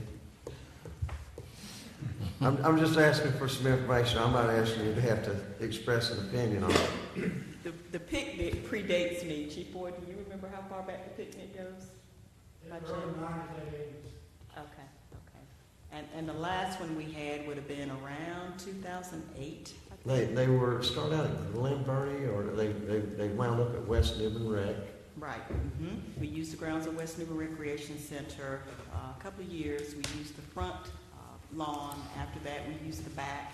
So, we had food, we had amusements, water slides for the kids, bouncy houses, bingo with prizes. We had door prizes and drawings. So it was a big event, well attended. The last event that we had, I would say probably maybe 800 to 1,000 folks attended that event. Mm-hmm. So. Does the board have any questions? Well, I'm hearing so many different things here. Would it be possible that the suggestions that has been made polled the people? Yes. Since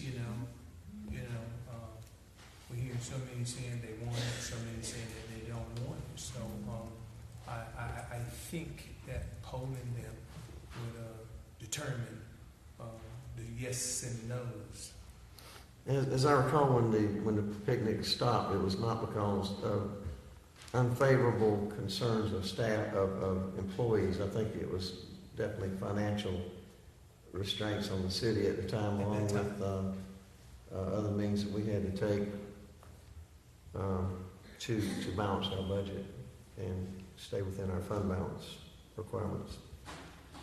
Mr. Mayor, I like the idea of polling them that Alderman Kinsey has suggested. People who come to the Alderman's meetings tend to be fairly senior.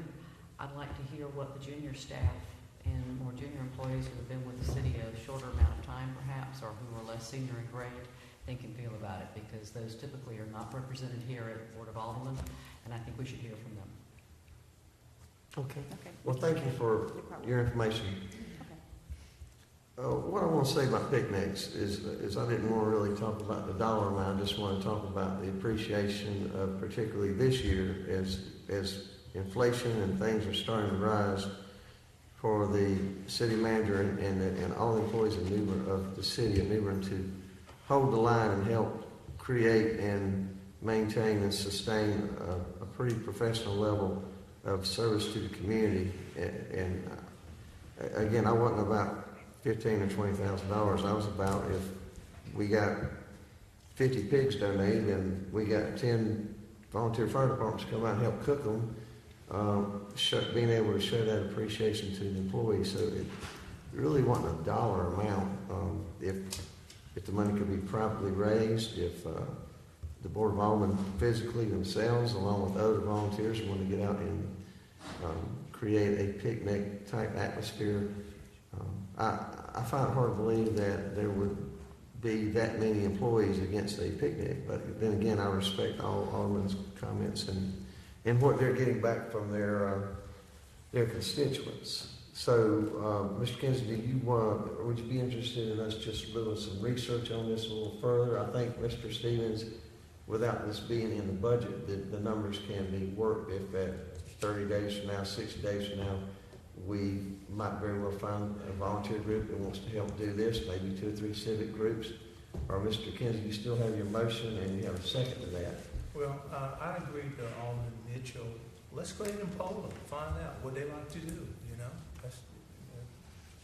Everybody has a voice. Let's listen to it, see what they like to do. I really haven't kept up with it. Ms. Hayes, I know for years we, at Christmas time, gave a $25 Visa card for employees. Is that correct? Yes, ma'am. Yes, ma'am. Are we still doing that? Yes, sir. Okay. So again, we did that for many years, and I can't remember the exact year that stopped. Well, we can do both. We can poll them on which one do they want to have, the Visa card or the picnic. Okay.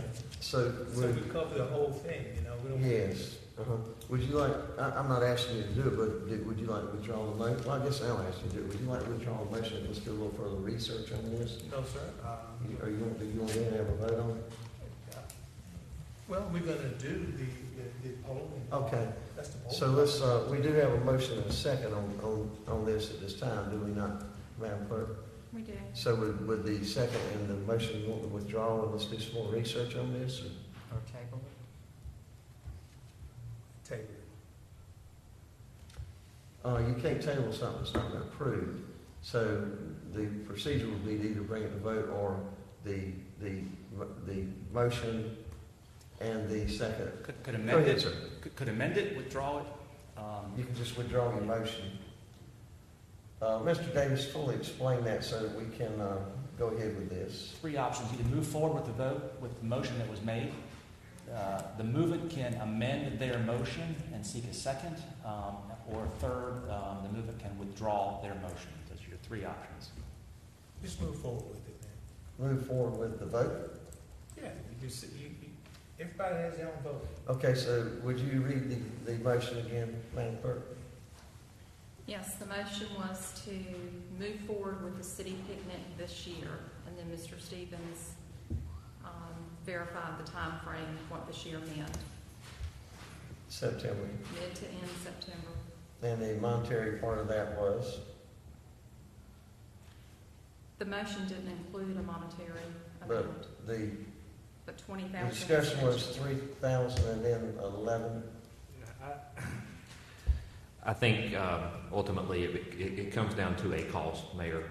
The cost is going to go to the HR department. What I was trying to do is break down what the impact is to the general fund versus the enterprise funds. Ultimately, the number I think you probably need to shoot for is 20,000, not to exceed 20,000. If you want my recommendation, it's 15 to 20 is what the quotes we were getting. Okay, does anybody have any other comments? Well, I have a comment. Like the mayor suggested, we don't have to spend that much money. You can buy 2 or 3 pigs and do hush puppies and coleslaw, that sort of thing there. I mean, it's all how you put it together to make it work. It's like doing a service soup, just add more water to it. But it's just, coming to a good compromise that's going to benefit everybody. That's just my point. In case that's my point here, it's not trying to spend all the money. It's just being reasonable and doing a picnic for the employees. I mean, it's just my thing, and that's what I believe in. Okay, any other discussion? Yes, sir. Yes, sir. I just think that, as I said, I'm not anti-picnic, but I would appreciate having staff input on this from the department heads relative to their folks about what they would like to have. I don't want us to say, it's no different than if we did and we don't. If we gave retirees a gold watch, but they take the gold watch and they don't need one, they put it in the box somewhere and they forget about it. I mean, let's do something that the folks that we're trying to reward and recognize would like to have. And that may be a picnic. And if that's the case, fine, I would support that. But I think we're kind of getting the cart in front of the horse here over a simple matter. Mr. Stevens has identified that there are funds available. I just want to make sure that those funds are spent to meet the expectations and desires of the people that are going to be affected by it. That's all. So what I'll do is I'll remove my withdraw my motion that staff will go back, to find out how many people is interested in having a picnic, how many is interested in receiving a Visa card. Okay, now, if the board would be at the pleasure of the board, let's just give the managers the direction on that. We don't need a motion on that. Okay. And the second was by Alderman White. Alderman White, is that agreeable? You made the second? I made the second, so I just feel like the city need a family day, family anniversary, need to get together. Some of the people have been working together because they're in the department, but everybody need to come together sooner or later. That's more a family reunion. And if you have people working for the city that's been working for years, some of them don't know anybody in the other department, then they finally meet somebody and say, well, I used to work for the city too. They need to come together just like all the other organizations do that have an outing. And so, Mr. Kennedy said what he said. I just second it. But everybody always see what a good job they do. So I don't know what that means anymore. Okay, we're still in the budget discussion. Are there other items on budget, item number 9 that we want to discuss? Change the budget? Yes? Are we still in the motion of? No, I still got a comment on Alderman. Yes, sir. Everybody knows. If the police did a survey on the amount of bicycle traffic in the city of New Bern, the number would be higher on Noose Boulevard than it is on Glen Burnie. So Glen Burnie has a multi-use sidewalks already. And we're talking about putting bicycle lanes. And Alderman Blackison brought up a good point. Where they gonna go? Gonna ride up and back and forth down Glen Burnie? Because when they get to Oaks Road, they're gonna have to get in the highway. Don't make sense to me. Noose Boulevard has sidewalks, thank you very much. But there's no bicycle traffic or lane.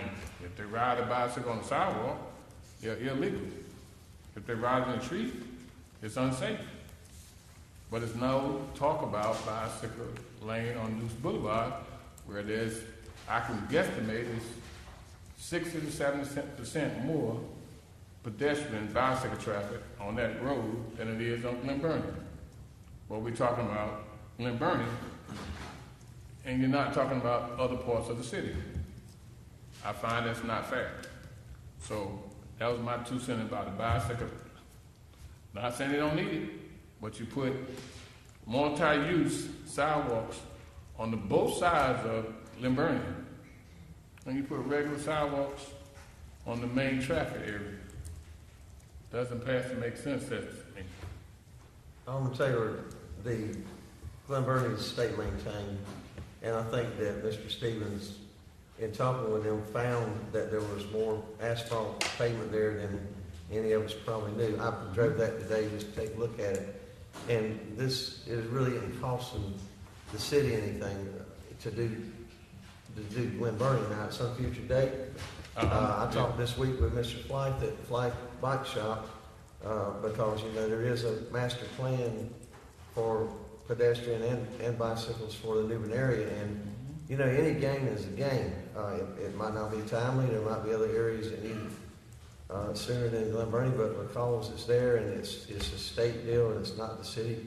I mean, and actually to me it doesn't have anything to do with budget because it's a state deal. It's something to discuss, and I appreciate the discussion here. But when and how we're going to do Oaks Road or other areas, I mean, it'll all tie in. Just like Alderman Kinsey, I don't think the city spent a dime on those sidewalks on Glen Burnie. And you might say, that's a lot of concrete there for so little use. Well, 50 years ago, if you'd have been able to get the state to put them on Trent Road, that's part of that master plan. There's just a lot of areas. So again, I don't think that's part of the budget, but it's good. It's okay to talk about it. But. I agree. I understand what you're saying, Mayor. And I heard the city manager did mention about possibly connecting News Boulevard. But there's a lot of plans and surveys been done in areas that's been set on the shelf and is still sitting on the shelf. We need to look at the city of New Bern as a whole, not a part of this and not a part of that. We need to look at it as a whole because there's a lot of people that sidewalks, thank you for the sidewalks on this boulevard. I'm going to keep talking till sidewalks go down First Street. They got it to Spencer, they got it to Pollard, they got the curbing put, 88 curbing. But we still got to go a little farther. I've been talking about it, and I'm going to continue to talk about it until we got a safe patches from one part of New Bern to the other part of New Bern, not just one area. And I know we're talking about it, but we need to speed it up sometimes. I agree with Alderman Taylor that we need a citywide plan to look at all the different types of transportation, bike paths, sidewalks, etc. I have suggested in the past that we look at establishing what I have called a road fund, which would entail some increase in fees to be able to put money into the road fund and fence those monies so that those were only used for either road improvements, sidewalk improvements, bicycle path improvements, etc. And I would urge, it has to be funded, but I think from a long-term planning perspective, we do need to do that. We just have to come up with a way to pay for it.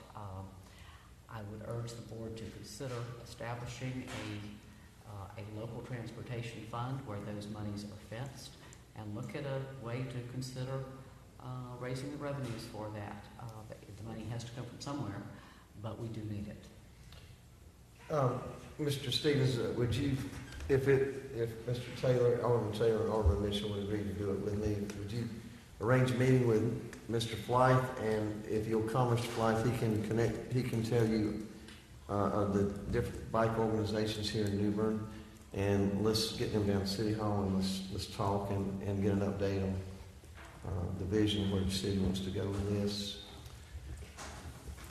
Keep in mind that the mountains to the beach trail goes right through the Glen Burnie Road area. Yeah. The MS bike, a route goes straight down Trent Road every year. And all those bikes are right in the middle of the street. I drive down there every day, and their bikes, and I let them do their thing because I respect that they drive. But we, as a city, since 1710, we need to start doing something about the areas that desperately need it. Yeah, we should have did sidewalks a long time ago. Here we are still talking about sidewalks, and Trent Road still don't have sidewalks. And that's my 2 cents. Okay, Alderman Odom. Yes, sir, Mayor, if I may divert the conversation back to the budget. But we've got a budget in front of us that we had a public hearing on tonight that we're going to approve in a couple of weeks that calls for $1.5 million in the stormwater, and we have no way to fund it. And we can talk about sidewalks, we can talk about picnics, but we've got a budget that's got a expenditure in it, and we don't have a revenue. To me, I think that's the topic at hand that we need to be discussing. And as I've said in previous comments, I cannot vote for a budget that has a loan in it, and we don't have a way to pay for it. So I think we need to discuss this and give staff direction, because I know they want this budget approved as soon as possible, so there's no delay in getting this keyed in. And what I don't want us to do is come back in 2 weeks or whenever it's on our agenda to approve, and we're still having discussions about what we're going to do. So we need to make some decisions. I don't know if it would be your suggestion to not include that item, knowing that it's going to be on a referendum, on a bond referendum for September 10th, and then at that time you would do it if it was approved. It would be a budget amendment. That would be my preference, yes, sir. Okay, so is that something you want to discuss? Is that a way of correcting that problem? I mean, I would like to discuss it, because if I'm the only one on the board that feels like that's the direction we need to go, we need to do something different. Well, I mean, I don't know in our fiduciary duties how we can approve the budget at this time without resolving that. So yeah, that's got to be discussed. Because as is, there's only one thing would happen if you pass that budget tonight. We would probably be legally obligated to increase the stormwater rate, because that's the only legally our finance officers tell us we can do that. And let me just go back a little bit to, staff was stuck in a conundrum on this one because we were directed by the board to do $1.5 million of stormwater improvements and find the financing to do it. The LGC tells us, who approves our financing, that they're not going to approve the financing. So that's the reason why we tried to find a way in the budget to do that. You would not have to increase the stormwater fee in this budget to meet it, because it's actually debt financing that we would be going to do. It would be in next year's budget, in the fiscal year 19 budget, where you would see that increase in stormwater fee necessary to meet the debt service requirement that you would have that would come under the books at that time. So you understand what you're saying, and I understand exactly you do have a revenue stream this year because it's installment proceeds to pay for the debt. However, it's the next year is the issue. But we were kind of stuck in a conundrum with regards to direction of the board, but also with regards to, well, we can't meet the direction of the board based on the way it was asked of us, other than through the stormwater utility, based on what LGC was telling us. Absolutely, and I'd also like to point out that the original proposal that was voted down by the board was that we increase the stormwater fee, I believe, $2 a year, and that would have paid for the emergency stormwater improvements that are needed right now. So because that, I believe it was $2 or perhaps $2.50, because that was voted down, now we're looking at either taking it completely out of the budget or looking at a bond referendum. To me, that seems like going around your elbow to get to your thumb. Mr. Stevens, a question for you. Mr. Montaigne may have a better handle on this. We talked about in the stormwater discussions the last 2 years, the number of what you called, was it ERUs, effective rate units, or residential units? Equivalent residential units. Equivalent residential units. And what was that number of participants in that box? Do we recall? Are you talking about the ones who pay the maximum, that cap out? No, on the residential side, because I think that's where the concern was. We don't have any that meet the residential cap. No, I'm not talking about caps. I'm talking about the number of billing customers that would be affected by the Yeah, I don't know that we have that Don't- number tonight. Do we have an approximation? I mean, it's,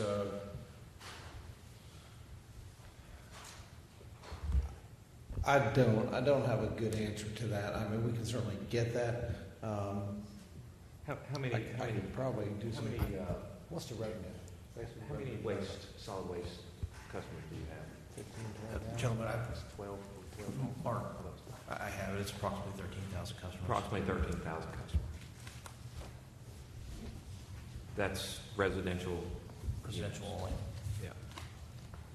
Commercial pays the equivalent residential unit times whatever impervious they have. I think I voted for the stormwater increase, incremental increase the last 2 years. Alderman Mitchell voted with me this year, and it was defeated. Everybody each to their own. But it seems to me that we're dancing around this flagpole, trying to figure out how to get the flag to the top. And this is to address capital needs in the stormwater area that have to be addressed. And I have folks that speak to me fairly often about, where do we stand, what are we going to do to address those flooding issues, those stormwater drainage issues. Not cleaning out ditches, but actually doing some improvements. And Mr. Montaigne is very familiar with the condition of some of our infrastructure that needs to be addressed. Seems to me like a little bit that we're putting the decision that we were elected to make back in the hands of our constituents when we ought to be making that decision, because we have folks that have acknowledged the needs. That's my only comment about it. I'm not against doing a referendum, but it just seems like a long and winding road to get to something that's pretty basic.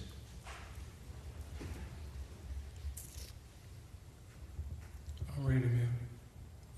We keep talking about stormwater and possible increase. There shouldn't be an increase until you show the people that's in those areas that they are flooding and show them the reason why it's flooding. They know to a point why they're flooding. We know the infrastructure need work done. That's most of all in New Bern.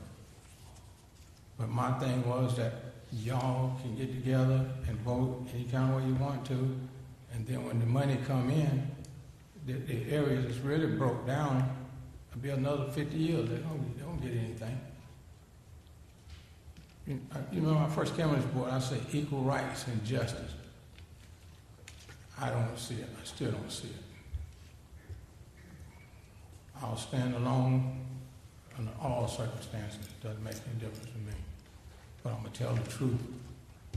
It would be all right to increase it if the people, especially in those flooded areas, felt like they were getting the benefits from it or getting something to stop them from flooding. But as I said the last time, the money could come in, the money go to all these other areas, and then they may get something. And they'll still look the same. I'd like to kind of review over where we are on this. I don't think this board is going to approve a rate increase tonight. I don't think it is. Now, you can bring it to a vote to see. But from our retreat, I don't think the majority of the board was interested in a stormwater rate increase at this time. Now, I might be completely wrong about it. So if I happen to be correct on that, then that means that in order to pass this budget, we are going to have to consider rescinding the retreat discussion of the 1.5 million and either increase the rate, or we're going to have bond referendum and get it approved. And then at that time, Mr. Sabatelli, based on a $1.5 million bond referendum, the debt structure on that as such is would the current stormwater rate sustain and pay for that? No, sir. The current stormwater rate would not be able to pay for $1.5 million. We would need to increase it approximately 60 cents in order to cover that. 50 cents? 60 cents. So at the time we discussed that during the retreat, and we were thinking we could do it through the general fund I think we thought would support it without a tax increase. The general fund would, but the general fund, according to what you think and the government, LGC confirms with you, is that it can't be done that way. Yes, sir. So. But that's because we have a enterprise fund established. That's for stormwater. correct. That's right. Okay. I guess I've got one more question. There is one thing you could do. You could do away with stormwater and put it back in our general fund. Here's the question. Here's the question I have. We take it to, and I'm not opposed to referendum, but we take it to the referendum point with our constituents. What if they vote it down? What are we going to do then? Put it back on the And agenda. what is the requirement for it to be passed? What's the turnout have to be in favor? If the board's looking at doing a referendum to send this to the public, my recommendation would be is to take it out of the budget now, send it to a referendum vote, and then at that point, once it's approved, we establish a project fund that's associated with it, and then incorporated increases associated with whatever you need to do. That's the way you would structure it. But we're assuming that it would be approved. What if it's not approved? If it's not approved, then you don't do the $1.5 million. I'm not assuming it's going to be approved. I wouldn't have any idea whatsoever of that crystal ball. I mean, of if what we the have, public would do. That's the reason why I say a dollar increase in monthly increase in the stormwater fee was voted down 5-2 by this board. Why do we think that the opinion is going to be any different out there in our constituent base? So aren't we elected to represent those folks and their opinions? What's that? Aren't we elected to represent those folks and their opinions? I mean, that's the reason we have votes. We have elections, is for them to choose who they want to choose. If they want to choose to raise their CRU up to $5, it's their decision. And my opinion is, if you're going to go for the bond route, you do more than 1.5, because it was presented to staff or by staff for 2 or 3 years now that there's a multitude of issues that need to be addressed. The 1.5 was, I think, the high priority list items. Do them all if you're going to go through the process. I would agree with Alderman Odom on that one. If there's a certain cost for the bond council, if we're going to spend those monies, then do a bond referendum that's big enough to justify that. On the stormwater fees alone, I would recommend that we do I'm going to call them the emergency repairs, which is what the 1.5 covered, plus the secondary ones that were getting ready to be the emergency repairs that met all those needs. I think we have 2 questions here on the table. One is, do we take the 1.5 out of the budget or not, since we do not have a way to fund that? That's issue number 1 in my mind. And number 2, do we want to do a bond referendum, which is a second issue? So I would suggest that we separate those 2 in terms of 2 votes. Like the mayor suggested, to put it back in the general fund. That's a little draconian probably to do. The realistic thing is what Alderman Mitchell was saying is, and time is of the essence. That the date on getting started on this thing is June what? The bond referendum? June 20, what's 23rd, Jim? So we believe really it's, have to June 13th. move on it pretty quick. If that's what we're going to do. Actually, June 13th. June 13th, you would have to do your first item, which is the board would have to adopt preliminary findings resolution, and then that would allow us to do a publication of notice of intent to file the application with the LDC on the 16th, and then it just keeps, we've got a robust schedule of deadlines to meet in order to do a bond referendum. Mr. Stevens, the preliminary findings resolution, what does that consist of? Sir, that would consist of just the, I'm sorry, I'm going off the memory here. That would consist of the items that we would be going to the referendum for. So if we did stormwater, if we did any other type of projects associated with that, you might recall the last time we discussed this, we talked about a fire station. So that those items would be included on that. Anything that we would. Let's say this is strictly. You have identified issues, and you want to do a bond referendum to address those issues. That's your preliminary findings resolution. And that your intent is to go to bond council, secure a bond council, and establish a bond on the next ballot to be approved or disapproved by the public. So I understand that that first step is to delineate the specific project list, the highest priority project list of the work's to be accomplished. And Mr. White, Alderman White's comment there that, we want to make sure that if we're going to appropriate those funds by whatever means, that we have directed that those are the projects that will be covered. Is it my understanding? Yes. $1.5 million worth of projects that have been identified as a high priority list. And then obviously we discussed more projects, as Alderman Mitchell and Alderman Odom also mentioned during that time period that go far beyond $1.5 million. Mr. Mayor, if it would please the board, I would like to make a motion that we remove the $1.5 million from the budget as it stands, and to be addressed as a separate issue perhaps as a bond referendum. Second. Motion by Alderman Mitchell, seconded by Alderman Odom. Does everybody understand the motion? Any discussion? Let's have a roll call, starting with Alderman Odom. Alderman Odom. Yes. Alderman White. So we're talking about the bond issue, right? No, sir. Removing the 1.5 for stormwater out of the budget. For further consideration later. Yeah. Okay, I can go along with that. Yeah. Alderman Kinsey. Yes. Mayor Outlaw. Yes. Alderman Mitchell. Yes. Alderman Taylor. Yes. Alderman Blackiston. Yes. Motion carries. Further budget discussion? Yes, sir, I have a question.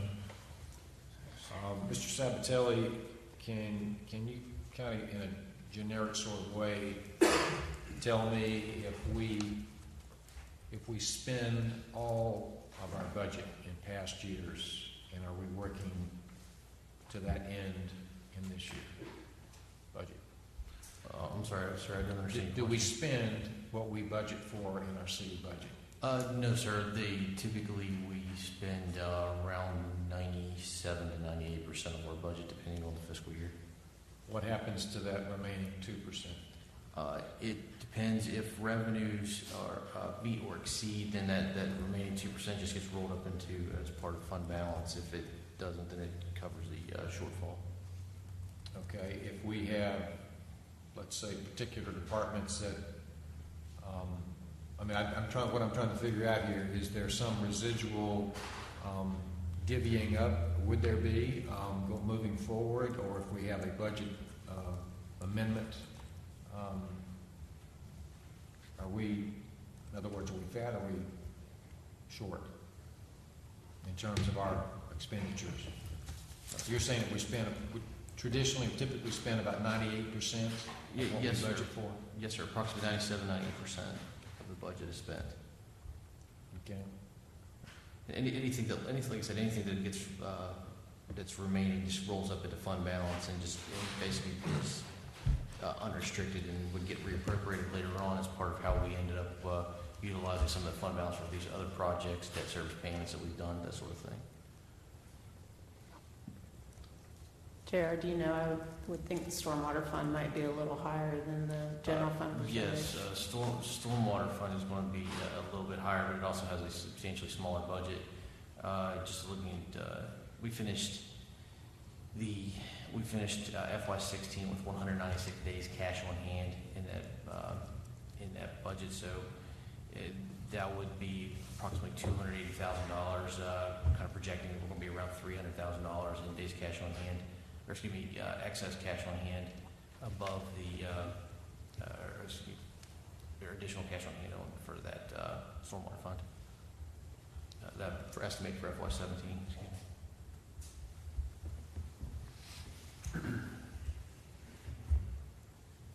Mr. Stevens, any comments on that? My recommendation to you would probably be to finish out the fiscal year, see what your fund balances are based on what occurs with the expenditures for the remaining portion of the year, and then whatever you have in remaining balances as far as days cash on hand or general fund balance. At that point, the board could address any kind of capital concerns, just like we did with the street resurfacing, even though last year we were able to incorporate that into the budget. because we made a decision at that point. But I think if you have the balances at that point, you can look at them more clearly and see exactly what your balances are. I wasn't thinking in terms of a particular fund or particular need. I was just thinking in terms of, do we spend everything that we tell normally folks to spend? we have been fortunate. I would say that we have been fortunate in years, most years that I can think of. I don't know what the final outcome of 2011 was, but I mean, 2011 was a tropical storm, Irene, that hit us by the time it made landfall. What we can't predict is, having a category 3 or 4 and what kind of damage and impacts it would have to our city. So I'm always trying to be a little bit conservative and prepared for those types of events as much as possible financially.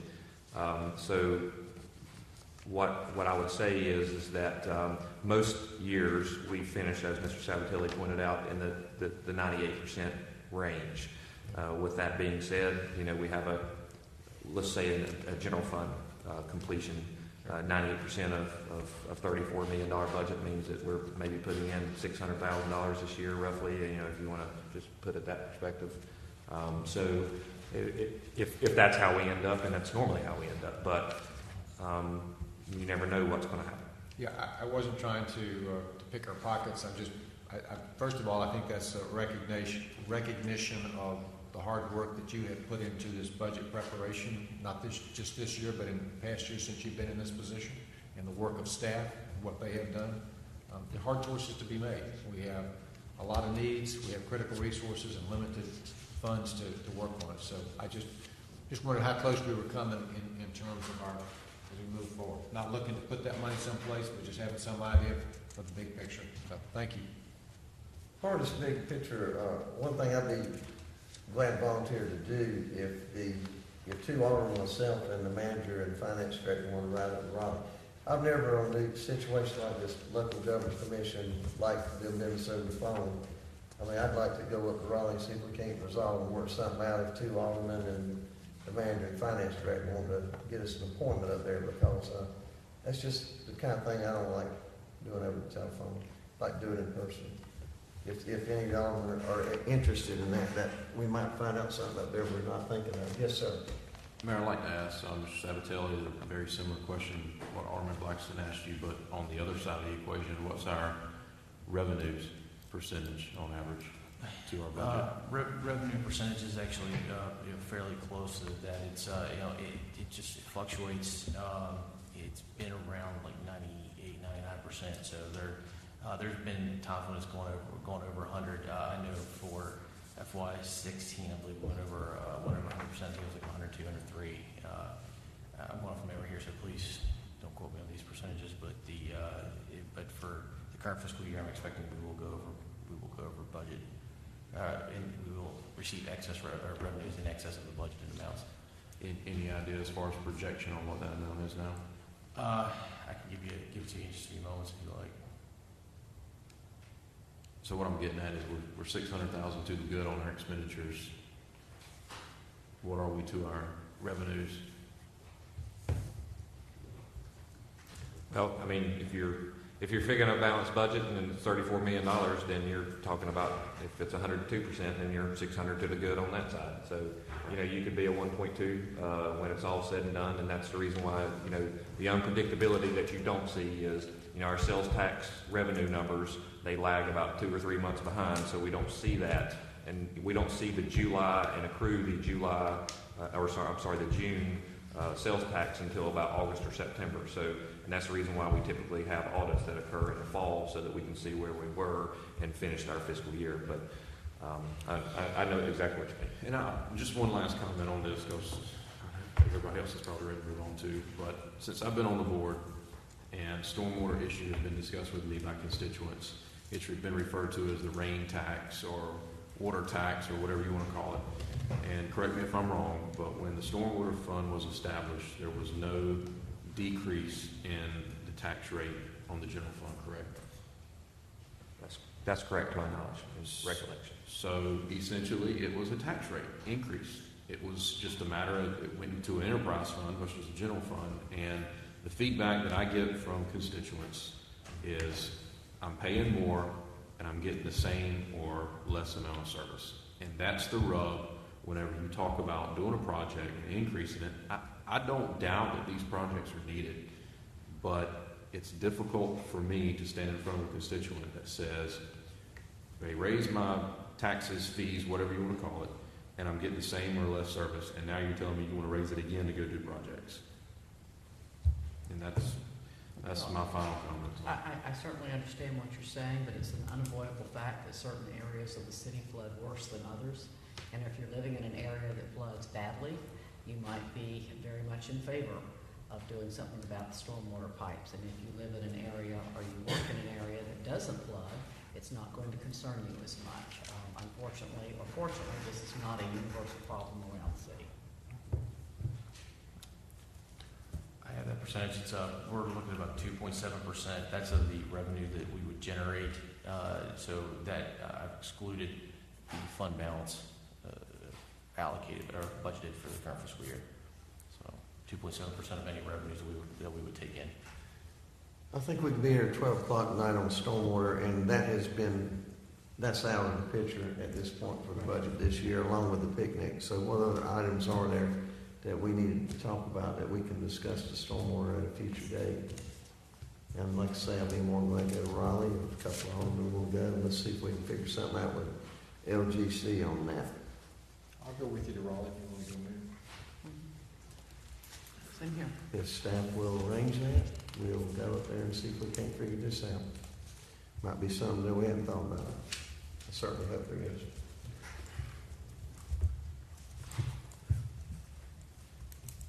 Okay, what other items in the budget need to be discussed tonight?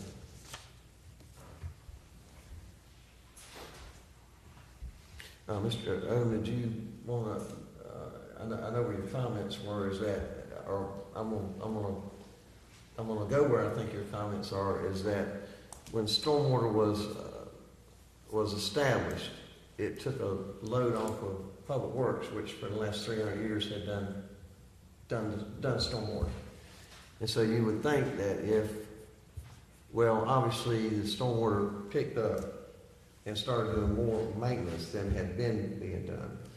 So if at that time there was $600,000-$700,000 being spent, you could assume that somewhere relevantly, maybe $300,000 of prior maintenance that was being done by Public Works was now being done in the $700,000.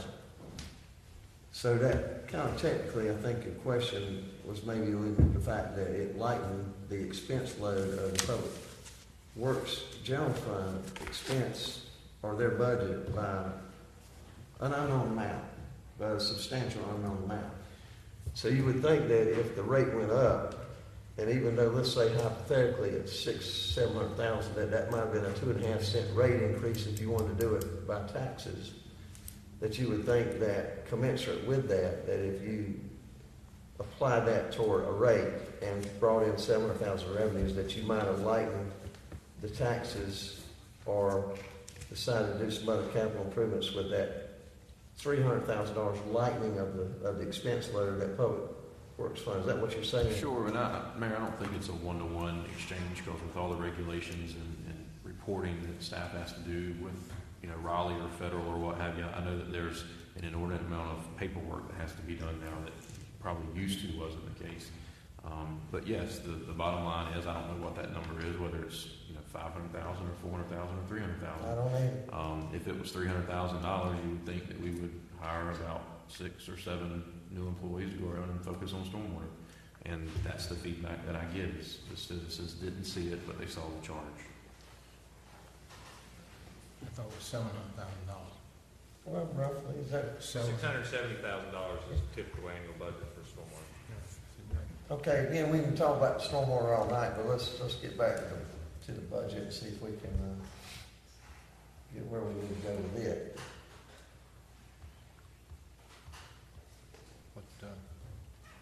What else you want to do? Well, what does the board want to do? You guys are in charge. Y'all make the motions in the seconds. Well, tonight is clearly just public hearing. So the formal adoption of the board of the budget will be at the next board meeting unless there are some significant changes, but we've already noted the elimination of the stormwater, which is not a big deal because we were planning on debt service finance that anyway, so that's kind of a wash revenues expenditure, so that can be modified very easily, no modifications to the budget hardly at all. So unless there's any other things the board wants to entertain as far as additions or deletions between now and when we bring you the final budget at our next board meeting, then we'll bring you that less the 1.5. That's kind of what I hear. I would like, if there's a possibility of going to Raleigh prior to the next meeting, I'd like to go up there if you guys can arrange it. So we can have that on the plate for more discussion. Mr. Sapertelli will contact LDC tomorrow and see if he can get something set up as promptly as possible. Okay, is there any other actions on item 9, any other items that you wanted to talk about? Or have we exhausted that, technically exhausted that discussion? Seeing no further discussion on item number 9, we'll go to item number 10, consider adopting a resolution approving the acceptance of the Governor's Highway Safety Program Grants Fund. Mr. Stevens. Thank you, Mayor, members of the board. The police department applied for a grant from the Governor's Highway Safety Program for the procurement of a motorcycle. The board approved submission of the grant application on the 25th of October 2016, the amount of $15,000 with a match of $15,000 from the city.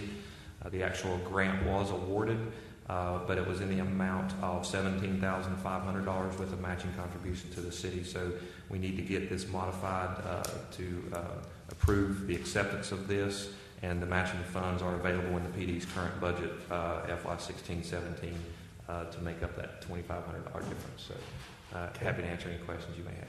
Board have questions?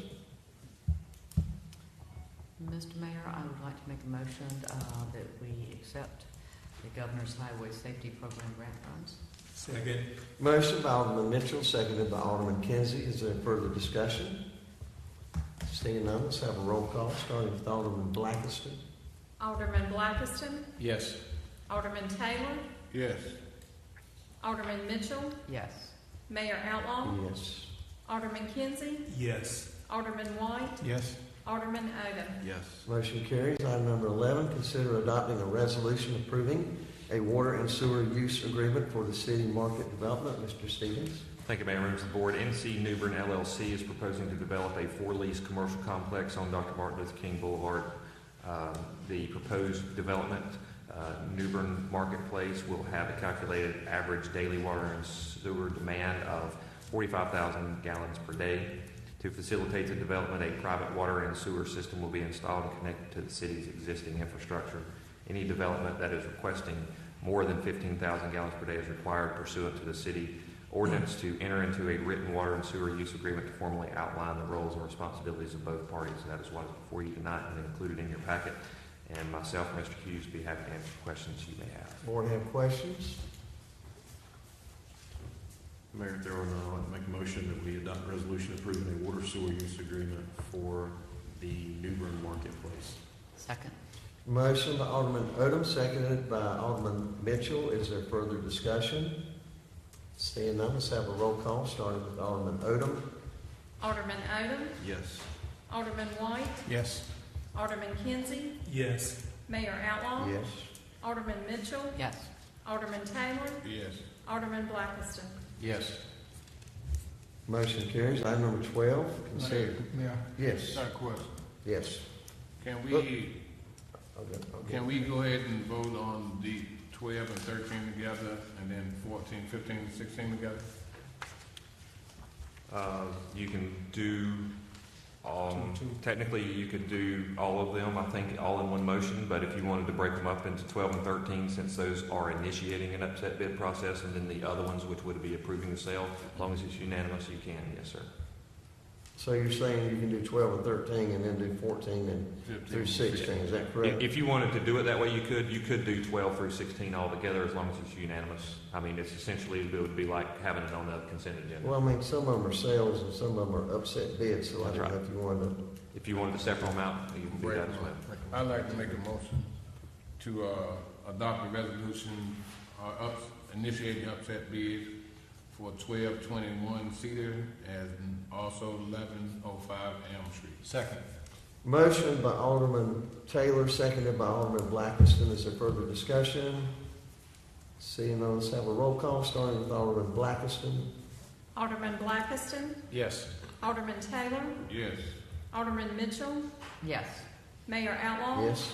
Alderman Kinsey, Yes. Alderman White, Yes. Alderman Odom. Yes. Motion carries. Item number 14, 15, and 16, Mr. Stevens. Thank you, Mayor, members of the board. I'll just hit the highlights on these. Basically, all three of these will be approving the sale of property owned by the city jointly, either with the county or the city that owns by itself. The first one is 1818 Greensboro Street. We've received an offer of $1,950, and property has a tax value of $7,800. It's owned jointly with Craven County. The city would receive approximately $374. The county would receive approximately $1,576. The second one is the sale of property, approval of sale of property at 708 West A Street. This was approved by the board to initiate the upset bid process. The initial offer was $6,972.50.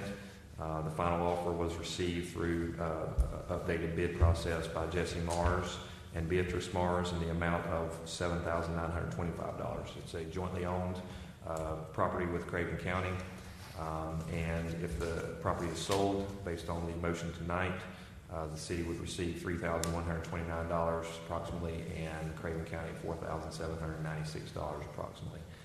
The final one is a property approving the sale of Moore Avenue. This was also has gone through the upset bid process. It's a vacant lot. Carol Williams has offered $5,500 for the property, which has a tax value of $5,000. The offer was advertised per state statute. If it's approved, the property will yield to the county approximately $2,221, and the city will receive $3,279 plus or minus. So those are the three items before you tonight, approval for sale. Okay. It's the board's pleasure on those items. I'd like to make a motion that we adopt a resolution to approve the sale of 1818 Greensboro Street, 708 West 8th Street, and Moore Avenue property. Second. Motion by Alderman Taylor, seconded by Alderman Blackiston. Is there further discussion? Seeing none, let's have a roll call, starting with Alderman Odom. Alderman Odom, Yes. Alderman White, Yes. Alderman Kinsey, Yes. Mayor Outlaw, Yes. Alderman Mitchell, Yes. Alderman Taylor, Yes. Alderman Blackiston. Yes. Motion carries. We've already done 17 and 18, so we're going to go to 19. Consider adopting an ordinance to amend Article 2 of the Fire Prevention Code of Chapter 30. Mr. Stevens. Thank you, Mayor, members of the board. Tonight before you in Chapter 30 of the Fire Prevention Code are several changes, those being very minor. One of those changes includes the use of a third-party inspection reporting system. This will aid staff in maintaining installed fire detector and suppression systems as required, but not only by the city ordinance, but also the Fire Code, National Fire Prevention Association. So at this point, I'm going to turn it over real quickly to Chief Boyd and Fire Marshal Hill to show you the proposed amendments. Mayor and Board, we appreciate the opportunity. We know it's getting late. We have been working diligently as part of our strategic plan for improving efficiency, service delivery, hazard mitigation, and just overall cleanup of our ordinances. We also met with the North Carolina Fire Marshal's Office to come up with these recommendations. Section 30-36, private fire protection equipment. Section 30-43, transportation of hazardous material. Sale and use of pyrotechnics or explosives. Inspection schedule. Paid firefighters as members of volunteer companies. Fire calls outside the city property.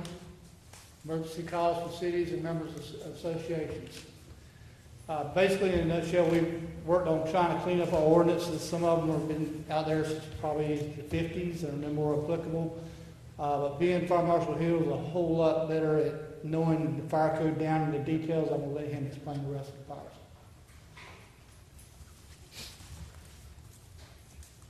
Mayor, the first ordinance that we bring to you is the one dealing with the fire protection systems. Currently,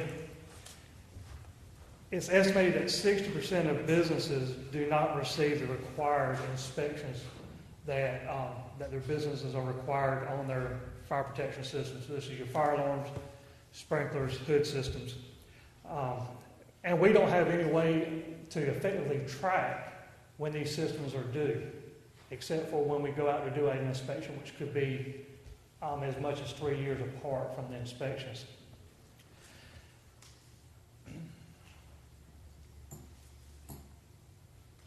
So currently, we have over 200 fire alarm systems, over 180 sprinkler systems, 10 standpipe and fire pumps, and then 125 commercial hood suppression systems in the city. Property and business owners are required to have these inspected by a third-party vendor. This is outside of what the fire department does. This is them hiring somebody to come in to make sure that the system is operating properly. Again, we have no way of tracking this is being done.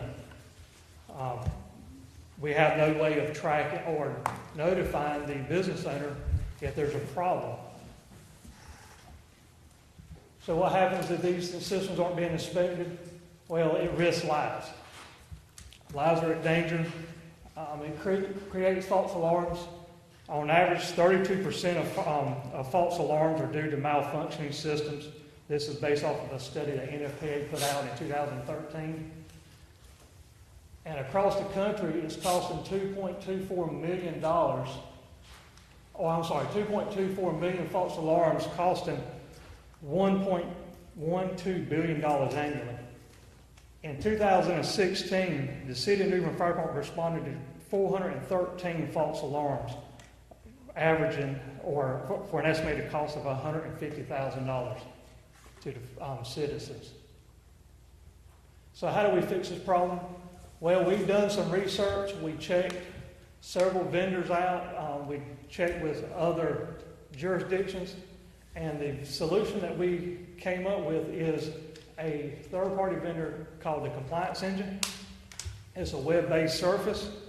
It tracks and drives code compliance for these third-party inspectors. It provides notification to the business owners of non-compliance.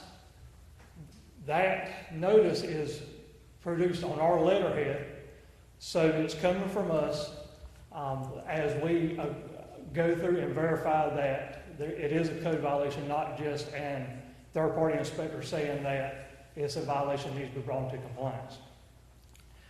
And then it collects, it organizes, and it categorizes these third-party inspection reports for us so we can make easy reports to know who is due for additional inspections and who's actually in compliance. So what's the cost? The cost is zero to the city. However, it is a possible cost to the business owner of up to $12 per system per year, plus the existing cost of the required inspection. Doing some of the research that we have done, talking to other jurisdictions, a lot of the third-party vendors are actually waiving those fees back to the customer itself because it is driving more inspections and having the repairs done, so their revenues are coming in where they can absorb the cost. The next ordinance that we'd like to look at is Section 30-43. This is to prohibit the transportation of hazardous materials through residential structure areas. This does not stop local deliveries, but what it does do, it stops these bulk trucks from using residential neighborhoods for cut-throughs to get to the gas stations to fuel up the underground storage tanks or something to that nature. Dan, can I ask you a question on that? Yes, sir. National Avenue, a while back was kind of like a major artery through New Bern. That's residential pretty much.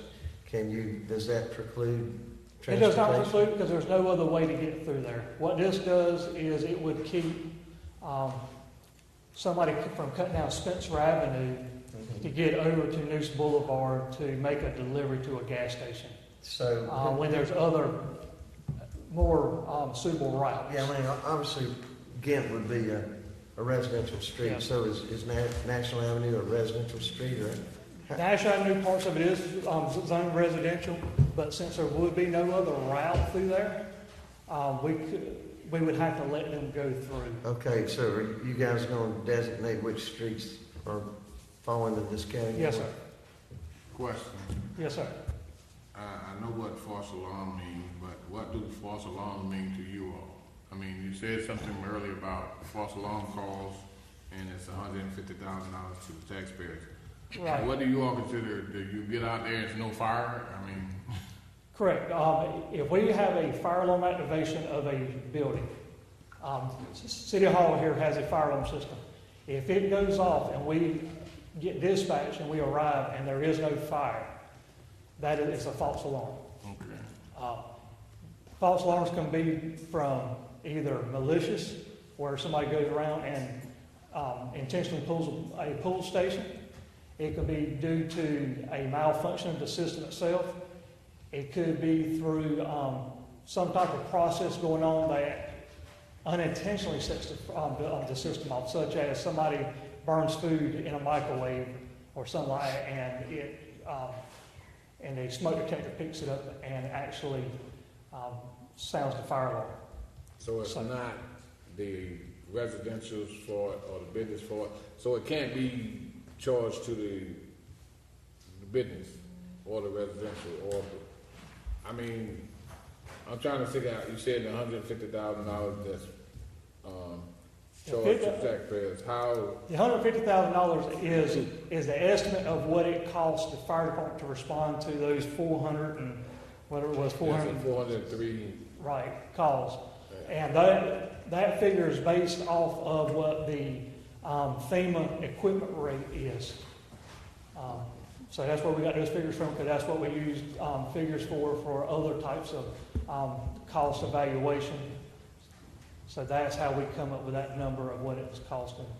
So you're approximately the city of New Bern. You're trying to get those numbers down. We're trying to get those numbers down.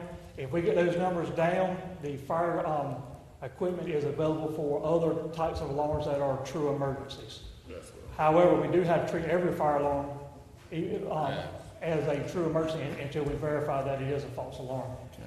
All right, thank you. How do you calculate that? Is that based on the fuel and the mileage you're putting on the equipment? FEMA establishes a rate based off the type of equipment it is. So an engine is based off, it has a different rate than what a ladder truck does. Now, I cannot speak to how FEMA actually comes up with that pricing. JR may be able to a little bit better than I can, but that is the rate that we also get reimbursed back for during storm times and stuff like that as well. Okay.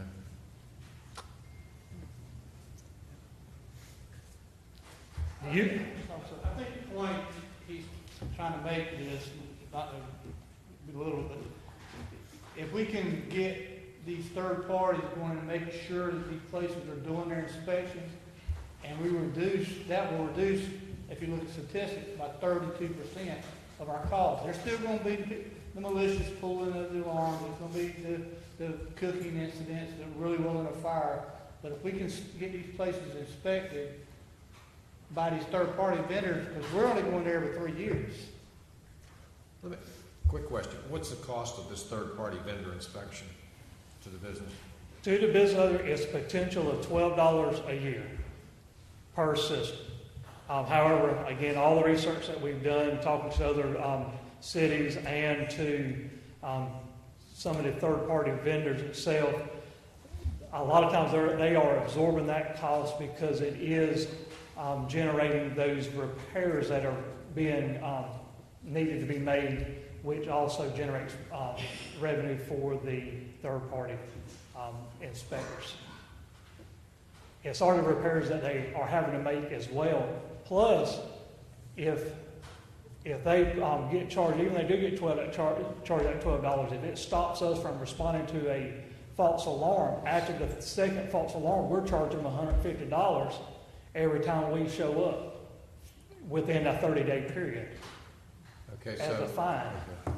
I'm just trying to, I think we're both trying to get our hands around this $150,000 number that you're putting up there. Mm-hmm. And it's easy to throw big numbers up to get attention, but how you measure that, how you calibrate it and all that, and sure we want to get the false alarms down. But it would seem to me like the businesses, or at least some of those enterprises, if they're doing this inspection stuff, it's going to lower their insurance rate. True? It would. By their insurance company, they would definitely want to know if the systems are not being maintained. It could affect their insurance that way.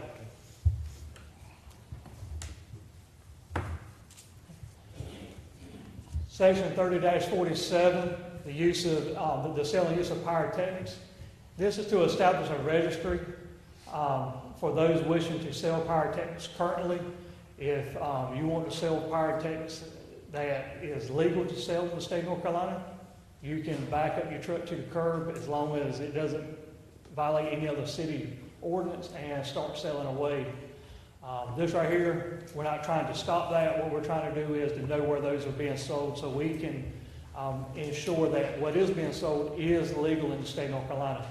Currently, right now, the only thing that we are knowing, the only thing that we are actually inspecting because of knowing that they're there to be is like fireworks tents, because they had to come get a permit to put up the tent. So this right here, we just create a registry. It can be done online. They can send us an email, something like that. There's they don't have to come in. It's not going to cost them anything to do that. Also, this ordinance would also require a 30-day notice to the fire department for anybody wishing to have a public display. So that, like on the 4th of July, when we do the public displays, those companies that have to have a permit, currently they can turn that application into us the day before, and we would have to issue the permit on it as long as they meet it. This really does not give us a good amount of time to make sure that the venue that they're using is going to be in compliance with the fire code. Make sure that the audience is going to be separated. I know we're going to get some complaints on that one. So could we talk about that in just a second? We got somebody that didn't know about it, and back up just that last one. Make sure I understand this, because I know what's going to happen on that one. So somebody, a week before an event has not met the 30-day, they're just going to be precluded from. When you get into these type of permits, they're having to hire somebody that is already licensed through the state, and those people are already familiar with the permitting process, and most of the time they are really making contact with us well ahead of time. What we would do is, if this ordinance is passed, those that we have issued permits to in the last several years, we would send notice to them, letting them know. Give me a definition of audience display. This is going to be a display type event where you are shooting fireworks that requires a permit, such as large explosive type fireworks like we have on the 4th of July, or like the Palace does at Christmas time, stuff like this. This right here is not going to be those that you go to Walmart and buy and want to shoot in your backyard. So if Cypress Shores decides to have a 4th of July event, and 2 days before the event they did not call ahead of time, they're not going to be having an audience display, is that correct? They would have to hire a pyrotechnician to come in and launch those rockets. Oh, we're not talking about sparklers. Know what to do, yeah. Well, I guess what I'm trying to do is to kind of get a more specific definition of from A to Z what an audience display is. Is an audience display the city of New Bern or a church or civic group, or is it two families getting together for a family reunion? Right. The way the code reads or explains is an audience display is going to be any kind of fireworks display that requires somebody to have a permit, licensed pyrotechnic permit, which is regulated by the state fire marshal's office. So you have to be licensed. Well, I do have my concerns with what happened in Ocracoke, so I'm not anyway. And that's what trying drove the licensing of pyrotechnic display operators. The incident in Ocracoke, prior to that, even the city, we had city employees helping load fireworks during that time, the day of the Ocracoke incident. So this right here it would not really affect a tremendous amount of small family events because you're not shooting off anything that's illegal in the state of North Carolina anyway, unless you are hiring a licensed operator. Good question. How often do an inspector come by or check, make sure that they're doing what they're supposed to do, or have necessary equipment that they're supposed to have? For the public displays? Yes, sir. When we have a public display, what we do is we have a fire inspector on site from the time the fireworks arrive until the fireworks are discharged, and they do a safety inspection, walkthrough to make sure everything has been handled properly. So on the 4th of July, we normally get to there about the same time the operator gets there, and we're there until after the fireworks go off at night. I think what's confusing everyone is when is an event that requires this. You know, I don't think anyone would have any objection to basic fire safety for fireworks at what an event with a big E. Particularly, we've all known children, people who've been burned, lost a hand, etc. But the concern is if my HOA of 6 families has fireworks in the backyard for 4th of July, is that an event? No, ma'am. This is covered by state statute. Okay. This is a pyrotechnician event where you have to bring in explosives and a license to fire those explosives. If you're having that kind of event, which would be an otherwise illegal explosive unless you had a state license to launch it, when you have that event, fire department gets 30 days notice so they can prepare for that explosive event. So if the citizens... You can go to Walmart all day and buy all the fireworks one once and have a big show in your neighborhood, and all that's fine. Okay, thank you. That's what I wanted to know. Yes, that's what people will want to know. Yes. This right here does not regulate anything dealing with the consumer firework itself. Okay. As far as an event. Well, I just want to make sure, again, on that, like if a big event is 28 days out from the event and they somehow, as happens, they slip up and don't do the 30 days, there's no deviation from the 30 days or no waiver or... We can certainly look at each event separately, as long as... Danny, how many pyrotechnic permits do we receive per year? 2. 2 at the very most. We used to issue one for the Triumph Palace. We no longer do that because it's state property. So... will they be required to submit a 30-day notice? Triumph Palace is not, because we don't have any authority on the Triumph Palace. So 1. I guess they just go to Triumph Palace and decide to. Okay. So this is section 30-49. It deals with the inspection schedule. We're requesting to change the annual inspection requirement regarding the occupancy type for the New Bern Historical District. We're trying to, we're requesting to bring that down to the primary fire limits district. Currently, what you see in the, I guess it's purple, is the historical district. The primary fire limits falls within that. area, which is approximately from Hancock Street, Broad Street, Craven Street to South Front. This would take about 350 inspections, required annual inspections, down to about 200 annual inspections a year. The primary reason why it was put in as the historical district when it was originally done was because prior to 1991, when the North Carolina Building Code Council established a minimum inspection schedule based on occupancy types, the bed and breakfasts were a concern. Most of those the bed and breakfasts now are already required to be inspected on an annual basis.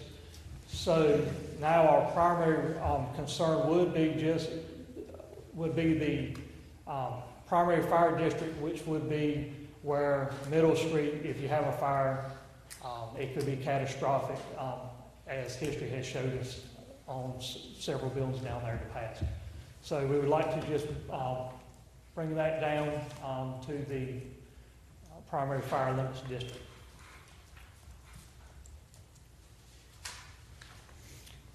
The next section is 30-69. We are just updating this right here. The current ordinance says that we have two volunteer fire companies. We currently have one volunteer fire company that's been incorporated into the paid staff. So that just eliminates that, saying that we have a volunteer fire company instead of two.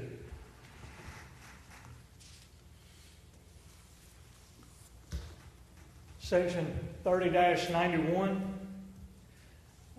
We're looking at General Statute 50-83-1 already gives us authority to municipalities to send firefighters outside of the city limits. So what the current ordinance already calls for really does not apply anymore. So we're just referencing back to the general statute. So the general statute supersedes that. Yes, sir. The general statute really says the same thing as what we were already saying to start with. So as we have done in some of the other ordinances where we can reference general statute, that's what we were doing.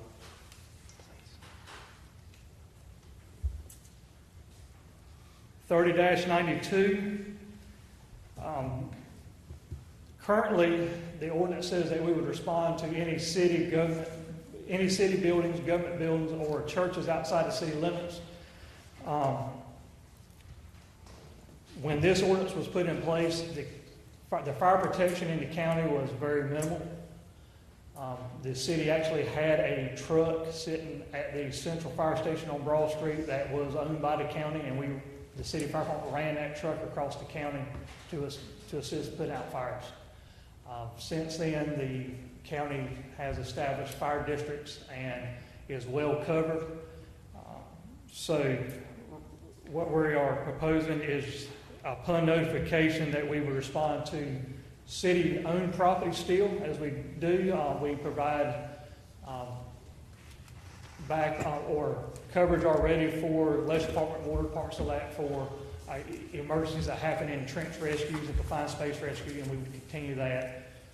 Or if we were notified that one of our buildings were on fire outside the city limits, we would still respond to that as well. So this doesn't increase or decrease mutual aid? No, sir. We still have... Yes, sir. All we're doing is we're not obligating ourselves to respond to other government buildings and churches outside the city limits without us being called. Well, but there's a part there about the manager making a decision on this. Explain that for me. Let me get it pulled up there so I can see. That says the fire department shall answer all calls to fires within the county and outside the city which threaten city property. There was something there about the manager. Except when authorized to do so by the city manager or his or her designee. That was under 3091, except it's provided in this one. Correct. And if we go back to the original ordinance and everything, it actually had in there that it was the manager or the mayor. So if the manager wasn't here, we would contact the mayor. So How's that gonna work now with these changes? How does that work? Well, we follow the general statute now. That falls under general statute. Before, it was, there again, I'll reiterate, but we didn't have those contracts, we didn't have that mutual aid thing.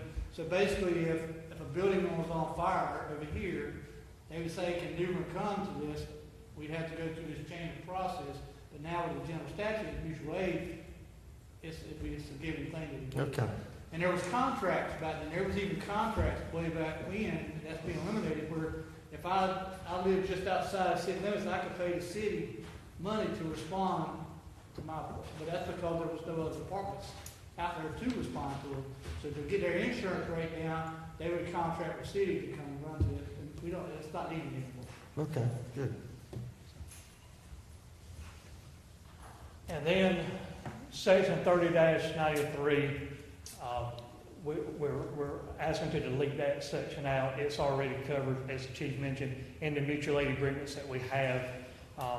So really is no need to have those as listed through the associations. And that's what, any questions?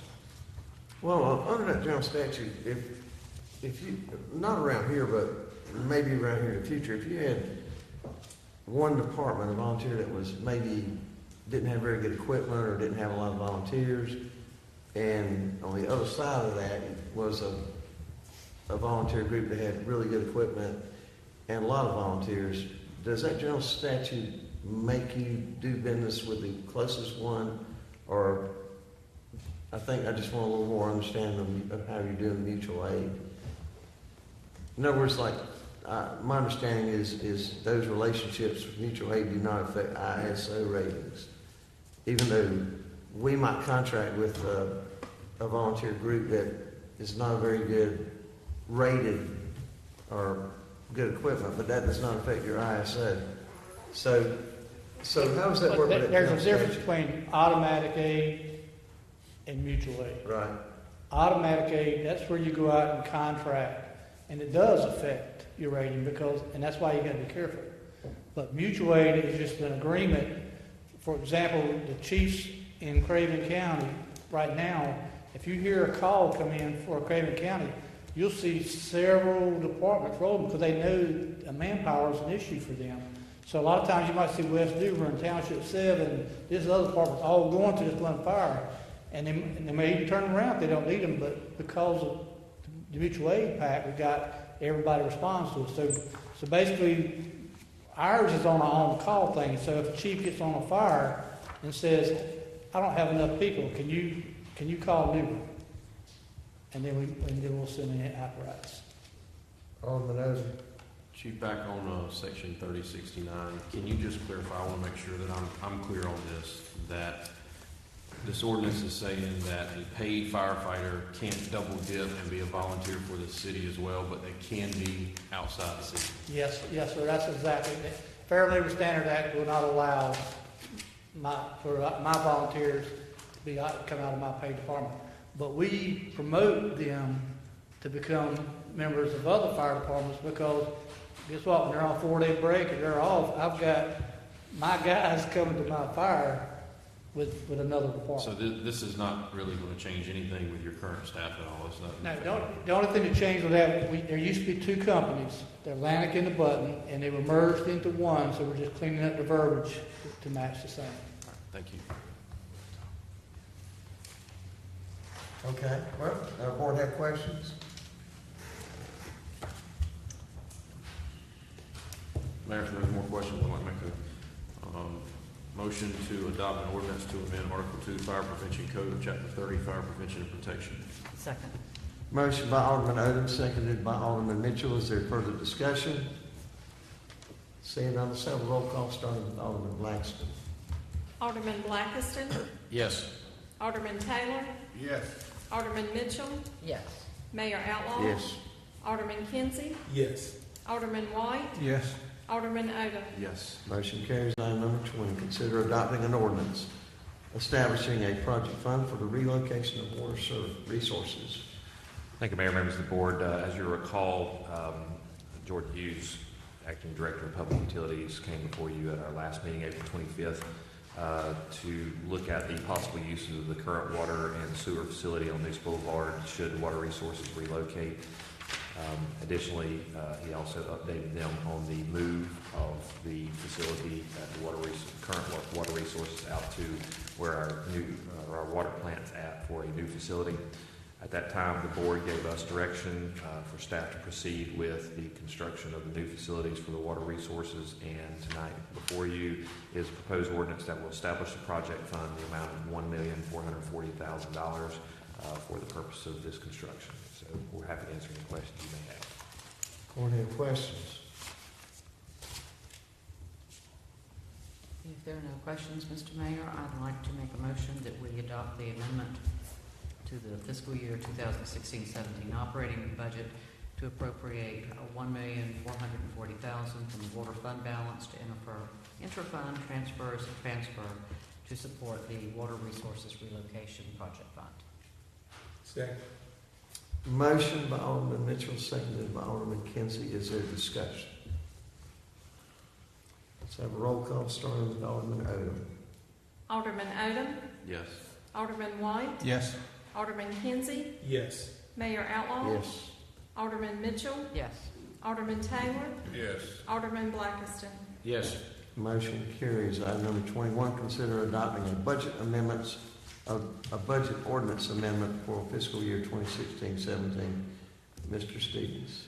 Thank you, Mayor, members of the board. There's two items here, both of which have come before you tonight. This budget amendment will appropriate $1,440,000 from the water fund to the water resources relocation project fund, as the one you just approved.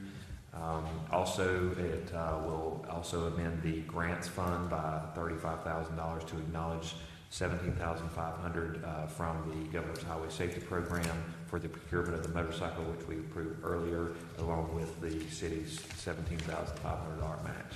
And Mr. Stavatelli and I will answer any questions you have. So moved. Second. Motion by Alderman Odom, seconded by Alderman Taylor. Is there discussion? Seeing none, let's have a roll call, starting with Alderman Blackiston. Alderman Blackiston. Yes. Alderman Taylor. Yes. Alderman Mitchell. Yes. Mayor Outlaw. Yes. Alderman Kinsey. Yes. Alderman White. Yes. Alderman Odom. Yes. Let's go to item number 22, appointments. Alderman Odom. Yes, sir. I'd like to thank Mr. Larry Collier for serving on the Friends of Firemen Museum Board. His term is up, and he is asked not to be reappointed. So I would like to nominate Ms. Carol Zink. Ms. Zink is a retired 911 telecommunicator. Spoke with her this weekend, and she is very interested and has the time that it takes to be a productive member on the board, and she'd like to be nominated. So I'd like to make that motion now. Second. Motion by Alderman Odom, seconded by Alderman Taylor. Further discussion? All in favor of the motion say aye. Aye. All opposed, the same. Do you have any more appointments? No, sir. That's all. Alderman White. Not at the time. Right now, still interviewing people. It's late. I'm supposed to talk to them. Okay. Alderman Kinsey. No, sir. Alderman Mitchell. No, sir. Alderman Taylor. No, sir. Alderman Blackiston. No, sir. This time we will have the attorney's report. Nothing to report tonight, Mayor. City manager's report. Mayor, I have one thing. It's a matter of cleanup, and it did not meet the deadline for this specific item, but I wanted to bring it before you tonight. As you recall, the board approved on our February 14th, 2017 Board of Aldermen meeting an agreement with the North Carolina Railroad. You recall that, where we had that extension of the lease. That extension of the lease, or license agreement, I'm sorry, with the train depot project had a date of the extension of October the 31st, 2017. When we submitted that to North Carolina Railroad, they executed the agreement, but they wanted to do so under the terms of modifying the date of the extension to reflect a June 30th, 2017 date. So I'm asking the board tonight if the board agrees to this modification that North Carolina Railroad penciled in or pinned in, I guess, to their terms. Technically it is their building to this license agreement. Then a motion would need to be made by the board accepting this amendment and authorizing the mayor to initial the same location that the North Carolina Railroad did to our original license agreement. I know that Dallas has had some discussions. I don't know if you want to say anything to that point, but just that's kind of what I need from the board tonight, is because we're kind of at different terms as far as the date of the extension. Yeah. Mark's right. We got a pin change to the proposed extension that we sent up for October 31st. They came back at 30 June, and their rationale on this was to have us come back to them, principally Preservation Foundation and city manager, to lay out the game plan to finish this project, all inclusively, everything. And that has been in work and will be done, and we will go up. Had a good meeting last Friday morning with representatives of Preservation Foundation and their architect, Mr. Trippier, who has done a good job. And the plan lays out in detail the different phases to complete the project, the timeline, and the funding mechanisms to make it move forward. So that's in the plans to go up in the next 30 days, and then we will get another extension on this license agreement in order to complete this project. So if no further questions, I'll make a motion that we accept the pin change and return the documents to North Carolina Railroad as Mr. Stevens has stated. Second. Motion by Alderman Blackston, seconded by Alderman Mitchell. Is there further discussion? Let's have a roll call. We'll start with Alderman Blackston. Alderman Blackiston? Yes. Alderman Taylor? Yes. Alderman Mitchell? Yes. Mayor Outlaw? Yes. Alderman Kinsey? Yes. Alderman White? Yes. Alderman Odom? Yes. Did you have anything else, Mr. Stevens? That's all I have tonight, sir. Thank you. Let's go to new business, starting with Alderman Blackiston. No, sir, I really don't. I know there's a car show this weekend in town, I believe. Maybe I should mention that, but I believe there is. That's about all I know in terms of events and activities. We usually have something downtown. But we had a great open house at the fire department. We've had some things at the park. We've had, I know Duck Fest, Alderman Taylor mentioned that, but a number of events in the last week. So we're moving towards the Memorial Day weekend coming up. That's all I have. Alderman Taylor. Yes. Happy Mother's Day for all the mothers that's out here now and all the mothers that are at home. You missed it. I missed that. That's Marines for you. The other item, board, I would like to support. I interviewed Tisha Glover and Landa Gaskin this evening, with Paint Your Heart Out New Bern and Group Cares, and I would like to donate $250 to that group. Their endeavor, their program, they're close to 70 houses this year, over 405 students, young teenagers will be coming from all over the United States to help out New Bern. So I'd like to donate $250 to that worthy cause. So if I can get support from the board. Mr. Taylor, is that, or you mentioned from your discretionary funds? Yes. I'll second that. Motion by Alderman Taylor, seconded by Alderman Odom. Is there further discussion? All in favor of the motion, say aye. Aye. All opposed, the same. Yes, sir. That's it, sir. Okay. Thank you. Alderman Mitchell. I've got several things today. First of all, I'd like to congratulate the New Bern Police Department on receiving a very enthusiastic Broadway Zulu. Congratulations on a job well done during the Pepsi shareholders meeting here. When you get that kind of endorsement from the head of big corporate security, it says something about the professionalism of your officers. I hope you will congratulate all of them for them. I know they did a super job, and I'm glad that that it was noticed. That's number one. The second one is a little bit bigger. This is about Oaks Road and about Old Airport Road. And if you will look in front of you, you will see a folder, looks like this, Old Airport Road and Old County Road, that is an assessment of the cost to widen and repave Old Airport Road, and coincidentally also look at Old County Line Road. The reason we are focused on the two of them is Old Airport Road is badly in need of resurfacing, widening, and it has one major flood route on it where the creek runs that in the event of high water will prevent emergency vehicles from reaching the occupants of the new side subdivision, which is going in approximately the intersection of Old Airport Road and Old County Road.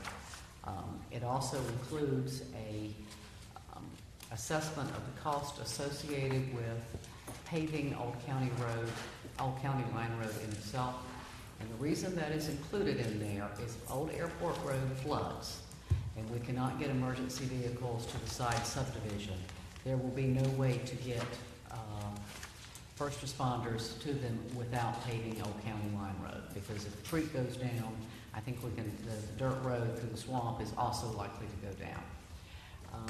The reason that is in front of you, in front of the board, it is paired with an earlier cost assessment that was done a couple of months ago on resurfacing and focusing on the problems with the Oaks Road that goes through Alderman Blackston's ward and Alderman White's ward. What I am suggesting that the board consider is that we pair these two road projects.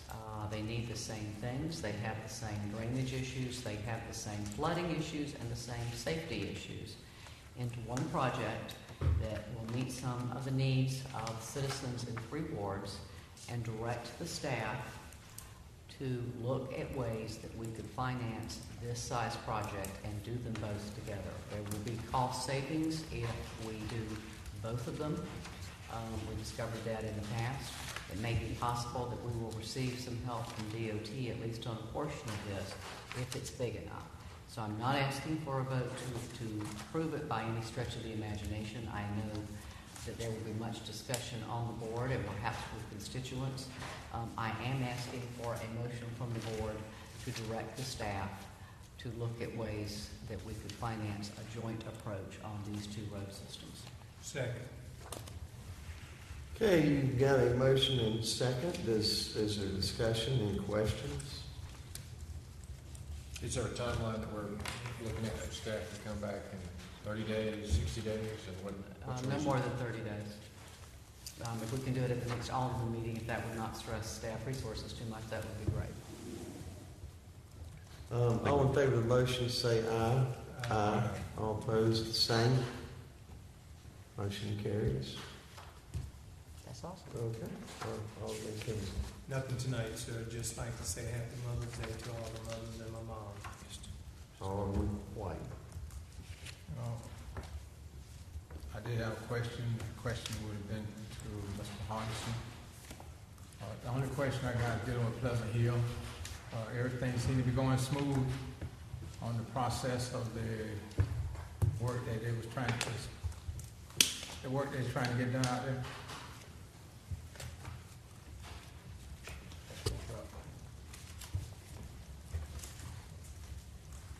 You know what they're trying to get implemented?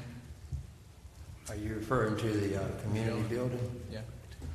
I was approached by one of their community members today about looking at some plans that they have. That's as much as I know about it. Okay, that's from those people out there? Yes, sir. Thank you. Yes, sir. You're done well.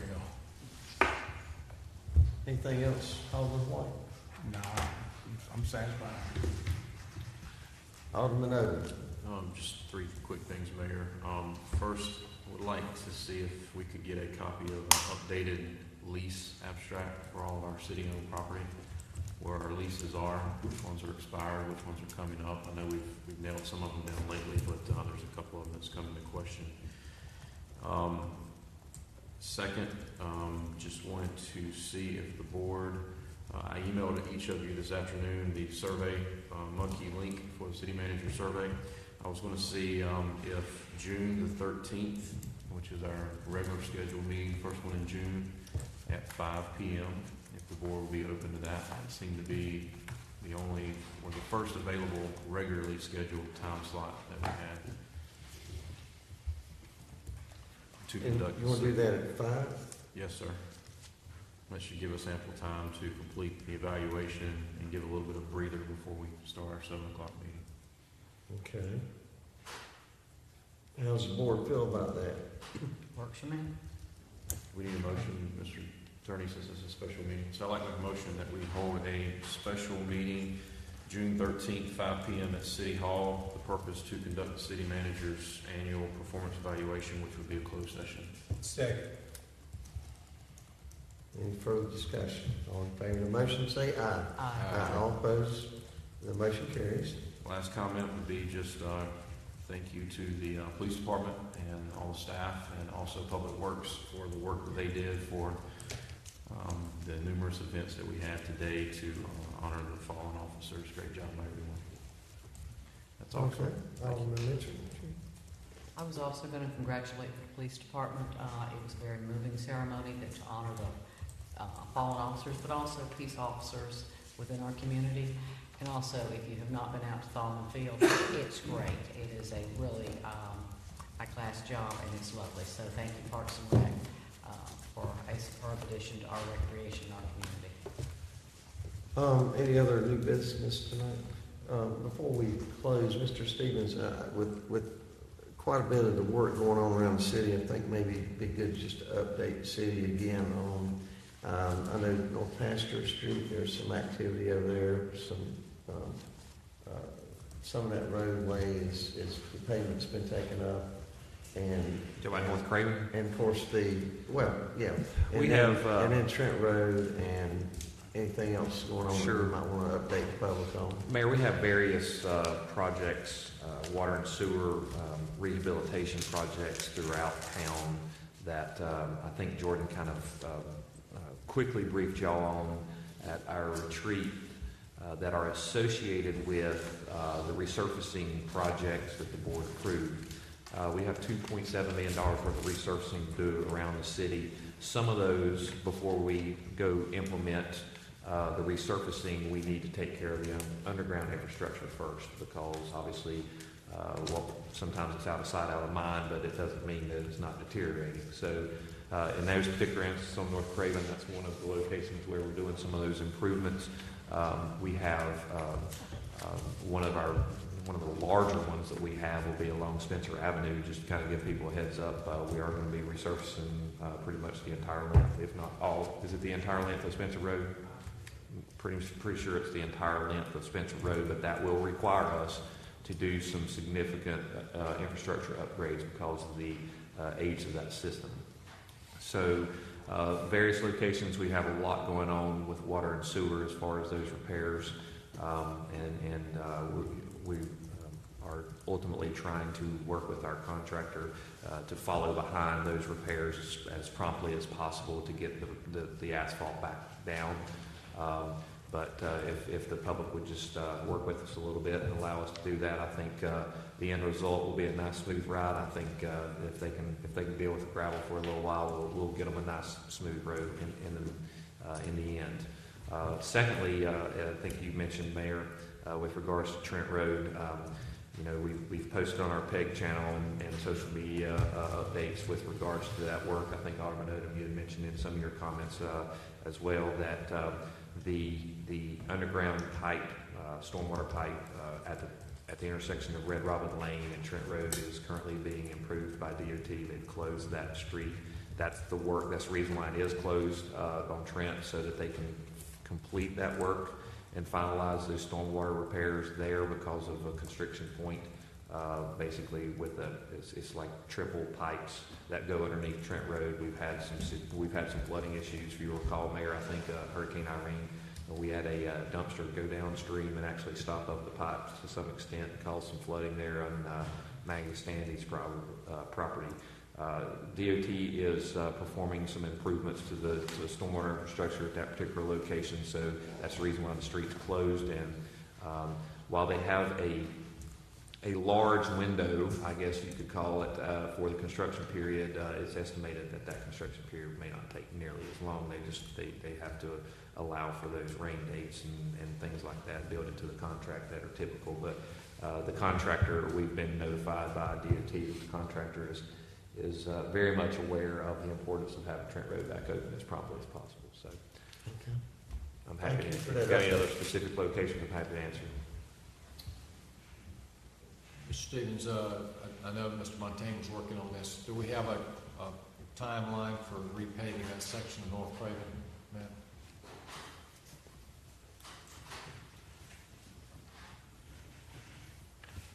Matt? Just to follow up on the conversation you and I had earlier today or yesterday, the contractor that's currently doing our paving contract is into Bern.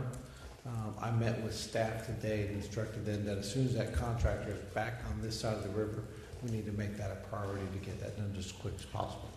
Okay, I noticed that there are some sections or pieces of the granite curb pieces that are not visible. So I don't know whether they've been moved, whether they need to be exposed or returned or whatever. I know I'd mentioned that to Jordan because some of the residents there want to make sure that the road is returned to its historical layout, so to speak. I'll get with staff in the morning. We'll make sure they take a look at that prior to the paving.